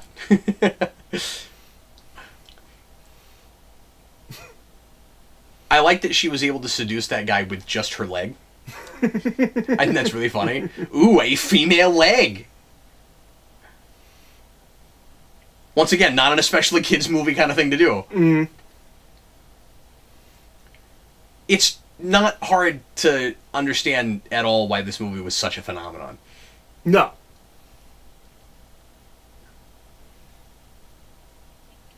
And it is interesting how long Pixar was able to keep up their quality track record. Yeah, that's right. Cars aside, the public... I like that first movie, but yeah. And it's not bad. I just don't think it's of the standard of the rest of it. I think it's heads and shoulders above Bug's Life, so yeah. I'm just talking about public perception-wise. Okay, we can do that, or we can keep arguing about Cars and Bug's Life. But it's only in recent years that they've actually had some films that people, for the most part, didn't like. Yes, that's true. And I also think Cars is hurt much more by the fact that it had a sequel. I think it was just like... I think most people viewed it as like not one of the best ones, and then when Cars 2 came out, that's when we started hearing like how much Cars sucks. Because people are annoyed that we're filling those slots with things that they don't care about. But no, they have a maybe like 20-year run. Like if it's 96, what is Toy Story 96? Toy Story is 95, if memory serves. Okay, that's interesting because I know I saw that in theaters. Mm-hmm. That would make me 4 years old. Yeah. Anyways, so 95 to 2015, like they have an almost 20-year run of pretty much all good movies, Cars aside. It's only you're saying they didn't. You're saying it's just been the last 3 years that there are not so good movies. There are a couple of kind of duds in there besides Cars 2, or at least movies that I don't care for as much. But no, I think you're mostly right though. It's really impressive. Yeah. Like they certainly have films that love Brave. Brave is the first one. I think that is viewed as kind of a misstep. That's their first big one. But that's before 2015. Yeah, I'm not saying it's exactly 20. I think it's almost 20. Sure. Because I think Brave is 2013, 2012. Yeah, so I don't mean to quibble. But they went from almost every single movie they put out was beloved by most people and borderline. If it was made by Pixar, you could it was a mark of quality. Yeah. And Brave is the first one where I started hearing people be like, yeah, it was fun. No, you're right. That was 2012. Yeah. No, Okay. you're right. Sure. So close to 15 years. But, Yep. like, it is a really impressive track record. No, it is. But, like, even after that, it's only really been a couple, right? Like, like the only reason Good Dinosaur is there is because nobody saw it. Like, I don't know if that's a good movie or not. I didn't see it. But I heard bad things about it. But that's also the other thing is there's a lot of Pixar movies that come out that I don't hear much about and don't immediately permeate the public consciousness the way they used to. Yeah, and that, of course, didn't used to happen. Yeah. I mean, even Up was huge. Yeah. Yeah.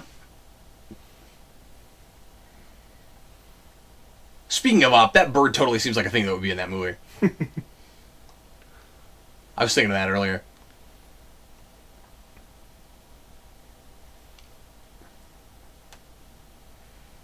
You know, it makes sense that Joss Whedon was working at Pixar.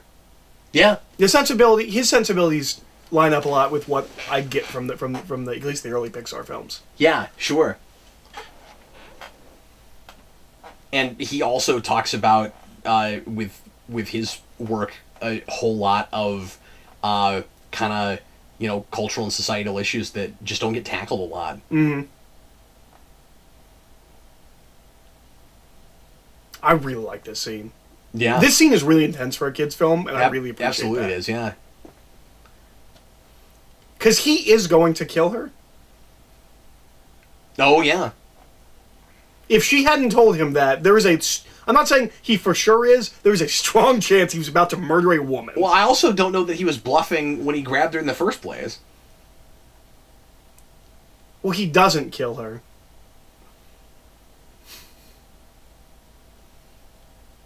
Yeah, I guess he gives him the opportunity. I haven't watched this in a long time. I forgot when we were talking over that scene. I forgot about that. No, you're right. But now his family's involved, so he's going farther. Yeah. I also like that... But when I first saw it, I didn't know if he was bluffing. Like, I thought he might go that far even then. Yeah. I also like that that he's... There is no indication that he's seduced by her. In any scene. He is seduced by what she represents and brings in being able to be a superhero. But only initially. I mean, like, he's for a long time now known what's really going on. Yeah. But I never get that his interest in her is sexual, and I really like that. Yeah, absolutely. I never feel that he's tempted by her as a woman. Well, if you he is a faithful husband. He loses a lot of sympathy at that point. Yeah. I mean, especially because... and that is something I feel like we did a bunch in the 80s and 90s with like, family comedies. Yeah. Obviously, all the vacation movies have that with the dad, but, like, I feel like that's something that we used to do a lot of. But, I mean, like his wife is making an assumption, and if she got there and you did the obligatory, like, they're making out, but it's not what you think or whatever, you can't do that in this movie. Mm-hmm. Well, and I wouldn't expect that. Especially if he actually, as you say, like, actually has any kind of romantic interest in her at all. And he gets along with his wife. Yeah. I mean it would be... They don't have a bad marriage. It would be kind of silly for that to happen, because I just don't buy him being seduced by another woman. Well, because he has a really... he has a really strong relationship with his wife. Well, and... A really healthy relationship. And what I like that feels realistic is most of the strain and stress of their relationship doesn't come from them. Yeah. It comes from the world. It is how they deal with the world that is what causes the friction. Yep. But it's not these typical, like, sitcom family thing where, like, they kind of both hate each other, or they do things that constantly irritate each other. It feels more real of what an actual working relationship looks like, which I appreciate. When the couple's actually trying. Yeah. I mean, that was refreshing. Yeah. Especially coming from Disney. They don't have families. Or they don't have whole families. I also like... That's another thing that always really stuck with me. Is the running on water? Yeah. That water doesn't look terrible. I don't think the water ever looks terrible. It started to get really realistic right after this. Mm. It's interesting. I haven't had that, and obviously because we've advanced so far, I haven't had that in a long time. Yeah. Where I remember playing Resident Evil 4, which was on the PlayStation 2, the GameCube. Like it's that generation, and I remember playing that game and seeing puddles and being like, "Oh, we know how to do water now." Yeah. I don't know when the last time I saw something where I was like, "Oh, we can do this now." I mean, Arkham Asylum is hard to go back to in its original form after City and Night. Mm-hmm.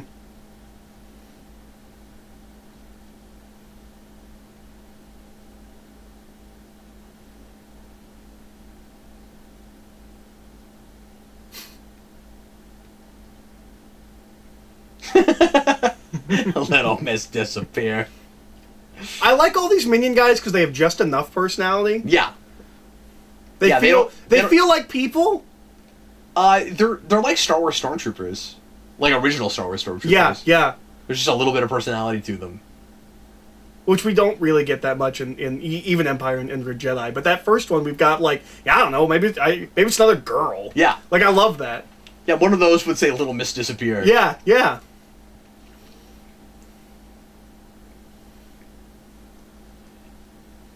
I also, of course, really like Dash and Violet being kind of the two sides of the argument that Bob Parr is having with society at large. Mm. And she just wants to fit in and be normal. But we're and he just wants to get to use his powers all the time. But by looking at the arc that they both go through, you see the midpoint between them, and so like I'm on Bob Parr's side on his argument, but the answer isn't also what Dash wants. Mm-hmm. You also need tact. Mm-hmm. And so, like, Dash has to learn to reel it in, and Violet has to learn how to come out of her shell. I also meant to mention this earlier when they were in the cave. I think Violet is incredibly well written as the bratty older sister that picks on her younger brother while also being responsible. Yeah. So when the mom says that And when the chips are down, she's going to protect him, but he drives her insane. yeah. When the mom says that she's in charge, she immediately has like a nanny kind of a response. Yeah. But like I never don't think that she is going to take care of him. Or I never think she isn't going to take care of him. Which I feel like, again, in children's films, we usually just have siblings that hate each other. And I legitimately believe one of them would murder the other if given the opportunity. Also, I love 0 Point Energy. That's the first time I'd ever heard that and seen that. Okay, so we're now officially in the third act, right? Yes. The got busy line is yet another of those big moments where I was like, oh, we're not really watching a children's film. Yeah. That was the thing in the theater I was surprised to hear. And again, really fanboyish. Yeah. Yeah. Very like, oh my goodness, like a shipper. Yeah. You know? Yeah. Oh my goodness, these characters I never could have imagined got together, and what will happen next time? And yeah.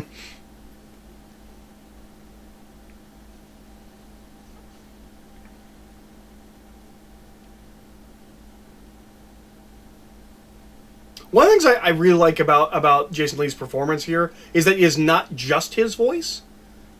He's doing a thing, and I don't know, I can't place it, but like, he doesn't sound... He's modulating it in some way. Yeah, he's doing something slightly different than how he normally talks. Like, I'm not sure if it's just a slight pitch change or what, but like, it's not exactly his normal voice. I was like the subtle detail. I love that. Of his wiping his nose as he's walking away. I mean, he's just a petulant child, right? He's a snot-nosed brat. He's a snot-nosed brat. Okay, so as soon as that doesn't work, you stop wasting all your ammunition. So I have a question in most movies like this. Yeah. How close do you think the army is to any given city at any moment? Yeah, because I'm not buying that that's just the National Guard. It's just the standing army of that city. Like, what? Why does they the National Guard really have fast. giant tanks? Like, is there a war we don't know about going on in the United States at this very moment?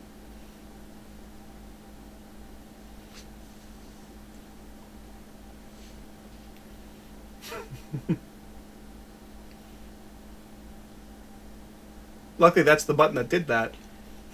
And see, I liked it when that there are moments where Violet, especially with her family, is more confident and sure of herself because they have a dynamic and a bond and a rapport, and sometimes will be too simplistic with prevailing character traits with characters where they have to have the same mood all the time, and if you're insecure and depressed, you have to be insecure and depressed all the time, and people are more complicated than that. Yeah. Well, I like how much more comfortable she is with her family than when she's out in public. Precisely.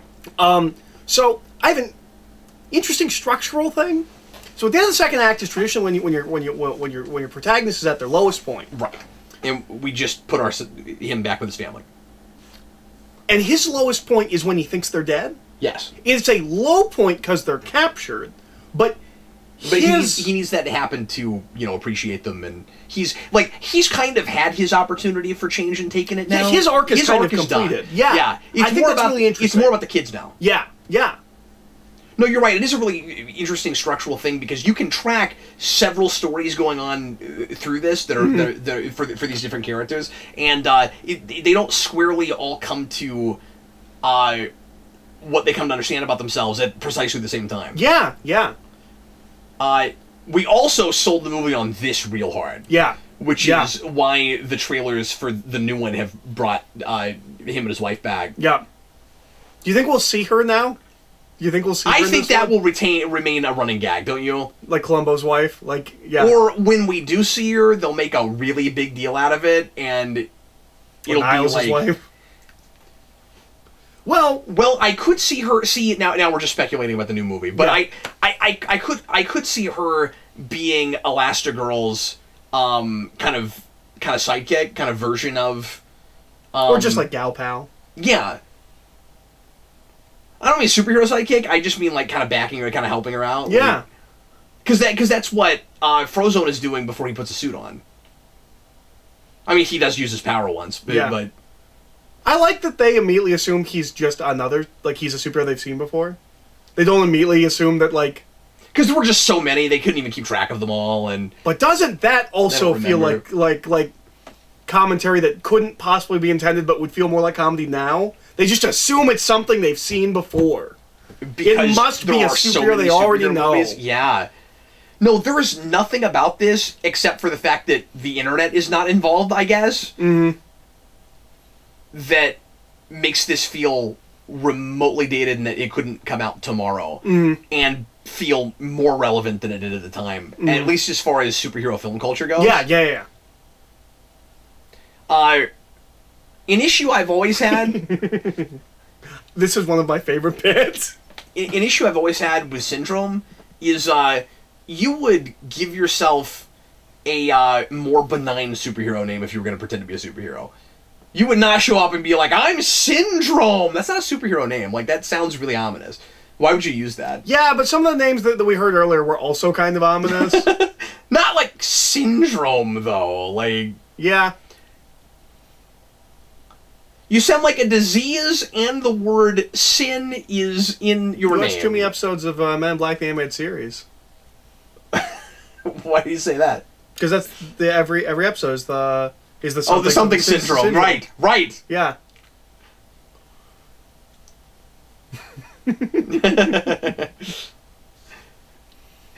Just integrating normal life stuff is great. Yep. And I love the beating that this Winnebago is taken. And naturally, you have to end this with the parallel park thing. We do that, right? Do we parallel park at the end of this? I don't. It flips over a million times and then it's gonna parallel park, right? No? Yes. I thought I remembered that. Perfectly. That is a thing that I've seen a lot, but it's still funny here, and I'm fine with it. Mm. But I will say, that would have been predictable even if I hadn't seen this. Dash's "Let's Do That Again" was used in a lot of the trailers after the movie had come out, I think. Those commercials, everyone says it's the best movie that they've ever seen in their entire life. go see it again. I love those trailers. If you I love love this the movie, post-movie being out trailers. If you love this movie, but it hasn't occurred to you to go see it again, we're just reminding you that you can do that. Because they're just... But that's not bad advertising, though, because people might go see a movie and not pay attention to how well it's doing and think it's not in the theater anymore.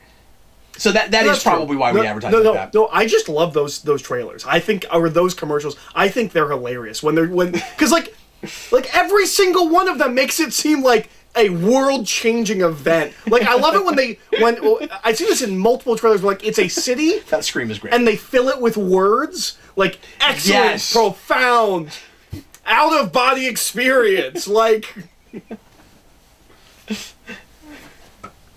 My favorite one ever is for Last Witch Hunter, which says, like, the most... I don't remember. It's like the most insane action movie this year. And I'm like, Mad Max Fury Road came out this year. Yeah. Who said that? And how many other movies did they say it about? Yeah, did they only go see Last Witch Hunter starring Vin Diesel? Is that the only film they saw this year? See, sometimes I feel that way with critics, where I'm like, you don't get to say the most until you saw everything in a genre. Yeah, but don't say that, because people will call us out on that. No, I know. And I feel very hyperbolic when I do that sometimes. Well, and that's why I try to be careful about it. I probably am too careful about it. I feel like we try to say like, that I've seen this year, yeah. Look, I saw 5 of the 5. This was amazing. Yeah. It was the best one. I'm really glad we're doing this, Eric, because I'm so much more excited about that sequel now. Like, I intellectually was excited. Mm-hmm. But like I said, for whatever reason, I don't go back to I say whatever reason. You're so spot on. It's because it's a spy movie. That really is the thing.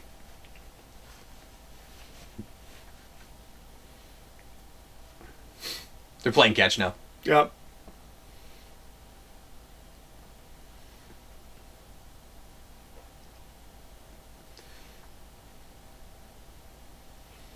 But yeah, this is also very much about, mundanities of regular American life, right? Mm-hmm. You know what you also like? I like that the artificial intelligence thing with the machine is kind of treated as, look, you know what we're doing. It has grown, it's gained sentience, it's trying to protect itself, it's so smart. Like, I feel like 15 years earlier, that is the plot of the movie. Yeah. And and I guess it's kind of the plot of Iron Giant in a way. The storyboarding in the Powerpuff Girls movie reminds me a lot of this of the scene and just the act in general. And the action in that is paced a lot like this movie in particular. Mm.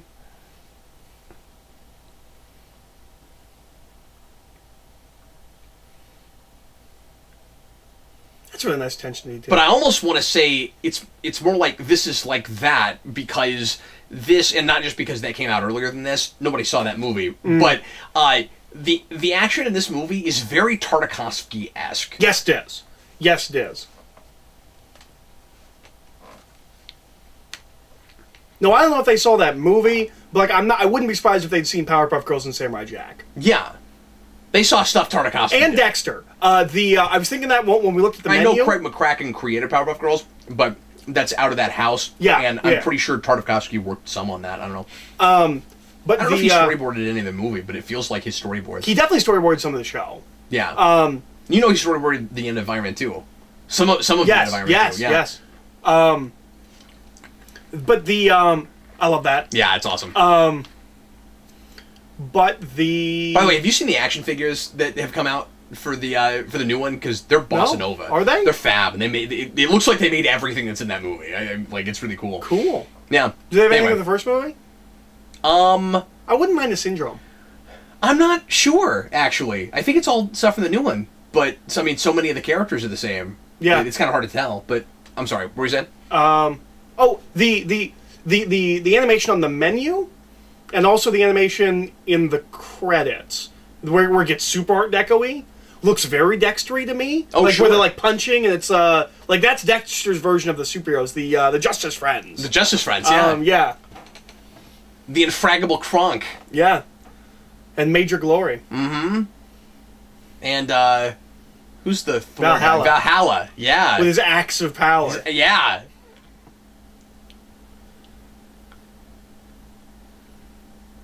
And then Brutal Legend came out, and I was like, oh, they're just doing Valhalla. And I never played that game, but I heard I would like it. me neither. It looked like kind of a generic hack and slash. I think it's secretly not that. Apparently, it's an RTS. I think. Maybe I should play it because I mean, I love Jack Black. But you love that side of Jack That's Black. great. Like I you're mean, not not- an HSD guy. Not as much, but I love Jack Black. Yeah.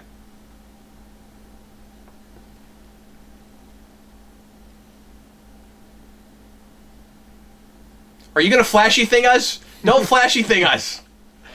Have you ever flashy thinged us? Okay, so this phone call that you're gonna hear, the short Jack text, which is on this too, so we Is will the other watch side? it, Yeah. is everything that you're seeing what she's going through. Yeah, I don't think I've ever watched that. It's real fun.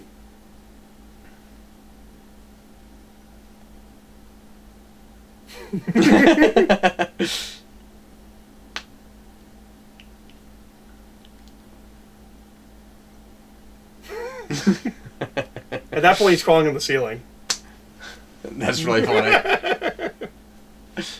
I don't have a problem with the fact that they made that short, but I always like just imagining what the world is going on, especially because it still takes so long before we see what's happening. Do you think at this point in the movie everybody kind of knows, okay, he's got powers?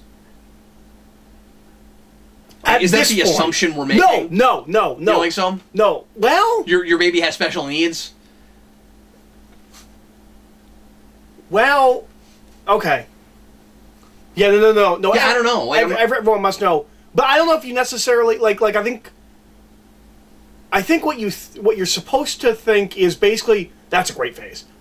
When they walk in, you see Syndrome, you forget everything you just heard, and Yeah. you just immediately mentally go. You're right. Yeah. You're right. You're not even thinking about the baby anymore because now he's in peril and Yes. he's just a baby and he's asleep and that's actually kind of a risk because if we're imagining, okay, he's got not just a power but powers, But he's not in But very peril. importantly, she doesn't say anything that would tell us what his power is. What exactly is She happening, just yeah. keeps saying it's weird. And Yeah, then, no, that's right. And then this does happen right away. Yeah. The weirdest one is the demon one. Yeah. That's the one that I think is like just like I guess that's shape-shifting, but it's also very like Tex Avery. No, it is, but my assumption was always that is his power, is just shapeshifting, Yeah. and that everything but he can do shapeshift is... into like fire and Yeah, Okay, he's that makes just a sense. shapeshifter, but he's not a humanoid shapeshifter. Right. He's a matter rearranger. Yeah. Which is kind of the Super Skrull thing. Yeah. Or no, or is it? Or is that just he has all the powers of the Fantastic He has all the Four? powers of Fantastic Four. Oh, okay. But he's okay. also a shapeshifter because he's a Skrull. But Yeah, yeah. sure. Also, this might be the most violent death of a villain in a kids' film. Like ever? Or at Yes. least...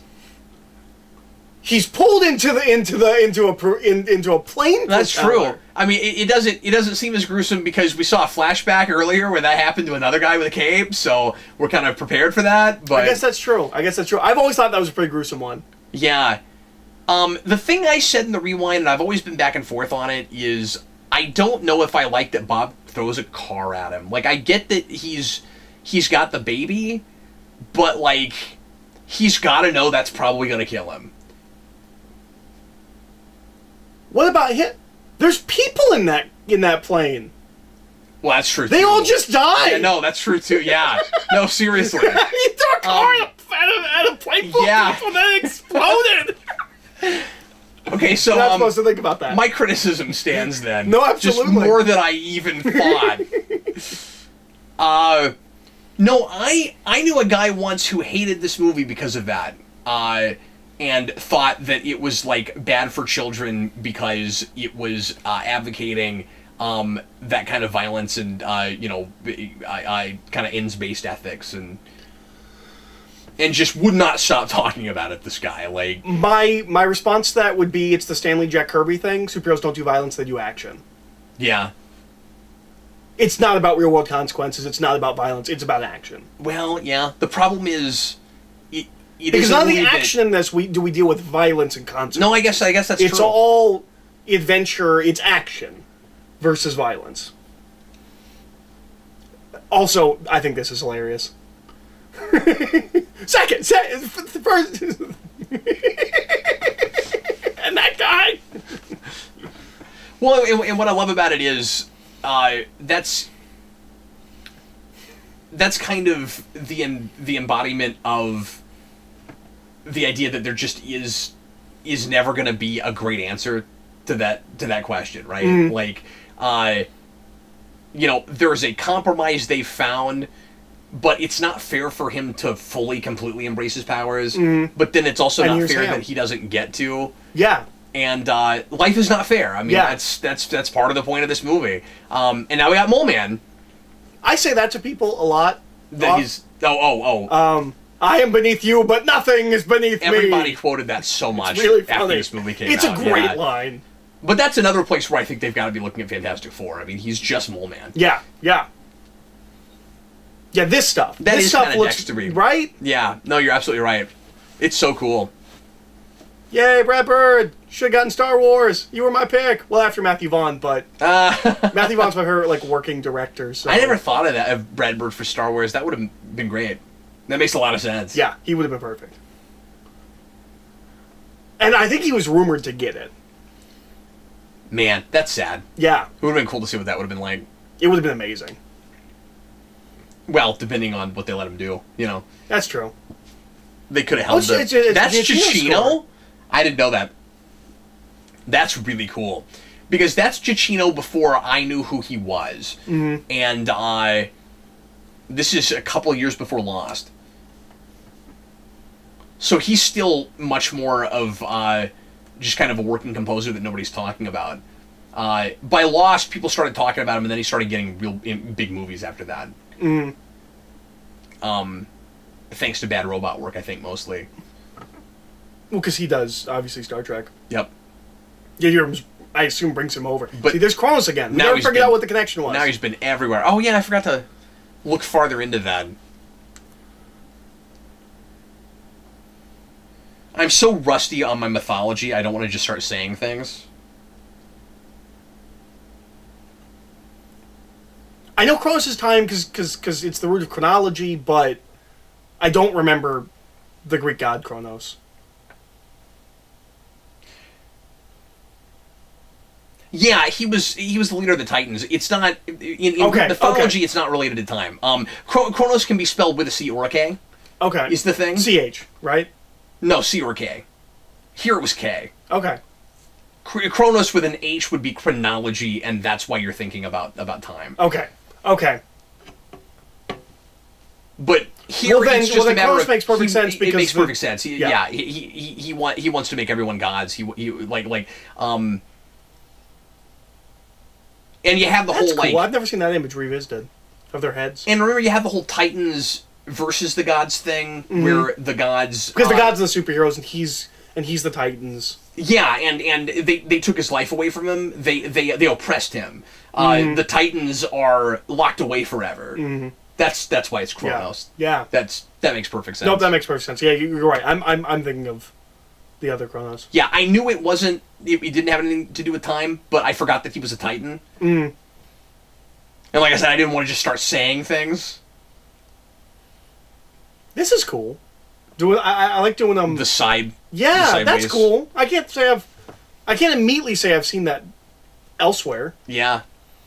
I don't know if I've ever sat through these credits, so I don't know if I've seen this in the first place. Yeah, because sometimes we do more to the side, but not angled. Angled is cool. Yeah. I don't know why they did that, but it's cool. Yeah. It's because it's buildings, right? Is that what we're doing? Is it buildings? Maybe not. Maybe that's a stretch. I'm not sure. Yeah. You could be right. I just don't have a good read on it. And it could just be a cool stylistic choice. It's not like everything has to mean something. Yeah. I've never seen credits done like this before. Somebody in the office came up with it, and they were like, yeah, let's do that.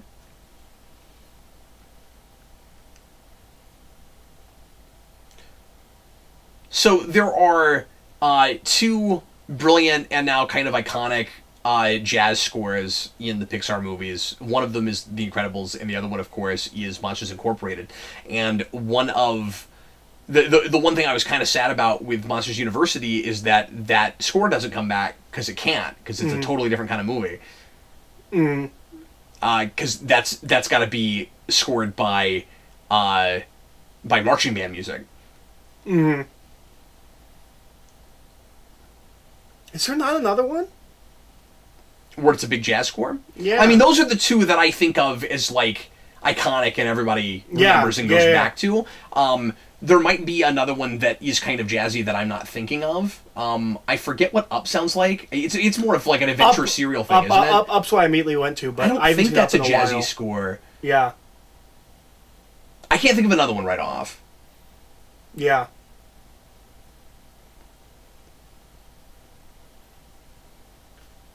Software development team. Thank you guys for making the stuff that made it so that we could make this movie. That's Brad West. Do you think he's related to Brad Bird? No, that's not really how... how... all the Brads are related? I think all Brads are related. They're not Bajorans. Like, the given name is first. The family name is second, Eric. Or Japanese. I mean, Japanese do that, too. Well, sure. I was just giving one possible... No, I just example. I just assume all Brads are related. I'm gonna make that claim. I mean, in that case, the Dan family is huge. The John really family massive. is larger. The John family is very, very large. The Eric family, kind of middle of the road. Yeah, yeah. The Captain Logan family, non-existent. But the James family... Yeah, no, James is really... Although with a Y, maybe smaller. No, that is much, much smaller. Absolutely. Yeah, the Sarah family, pretty big. Hey, credit the end titles people. Why it took 4 people to come up with doing it angular. No, I assume that's the thing we were saying was Dextery, where they're punching, and I assume that's what the end title I do not assume that. Okay. Because it didn't say art, it just said credits. But they might be talking about everything that we're saying. Yeah. I honestly don't know that. Color timer was Terry Claiborne. And now, everyone at Pixar who supported this production, there were a few people that just hate superheroes. They did not support it. They did not support this. They were like... They were not big on it. HR... They were like, if... I refuse to believe any of them supported this. They're like, if you have... Did they see this movie? If you have syndrome, say, get busy. We are not supporting this movie. Production babies. That's a thing we used to do. That's a lot. More. I haven't seen that in a long time. Production babies? Yeah. Yeah, I haven't either. The term Omnidroid is used by permission of Lucasfilm. Interesting. I'm gonna assume that's THX 1138, right? Yeah. Must be. Which I've never watched. I've still never actually sat through that. I've not watched that or American Graffiti. Yeah. Wow. We're remiss. Yeah. Yeah? Well, I was always under the impression that THX works. 1138 was a short. I only recently learned it is a full-blown film that was released in theaters. I think it was a short, and then it became a full-fledged movie, if I'm remembering right. But I might be wrong about that. Like I said, I've never watched it. That's also a film that feels like it's retrospectively loved. Yes. Where, like, at the time, people didn't like it. And I don't know. They thought it was boring. Yeah, I don't know if people came around on it as much as, well, it was made by George Lucas. Yeah. Now they know the significance of the letters THX because they mattered later, and it's important. And but there is a good THX 1138 gag in Fanboys. I will say we had a guy. I think it was Rockman, if memory serves, who reviews the reviewers who reviewed that movie. And interesting. Had a lot of positive things to say about it. I've never watched it, as I said, so I have no idea. But anyway, well, there you go. There is our commentary on Incredibles. Hope you enjoyed it. And couple of things that in the moment I forgot about and was remembering incorrectly. And I'm like, wow, this is a movie I should know better than I do. But you hate spy things. You hate them with a violent dying passion. I don't hate them. They're just not my bag, and I don't go back to them. See, that's what he says on camera. None of you have to listen to, why is S.H.I.E.L.D. in my comics again? Why can't I just read one comic where S.H.I.E.L.D. doesn't show up? Shield and Booster Gold, man. Those are the two. Anyway, thanks a lot, folks, and we will see you again soon with lots more content here on Geekvolution, including, of course, a how we felt about, or possibly a spoiler cast, don't know yet, on Incredibles 2. And that one, Eric, we probably will try to do a separate video from the Omnibus since it's coming out so soon before the next Omnibus. Yeah. But anyway, thanks a lot for listening, and we will see you again next time. I'm Captain Logan. And I'm Eric. Bye! Bye!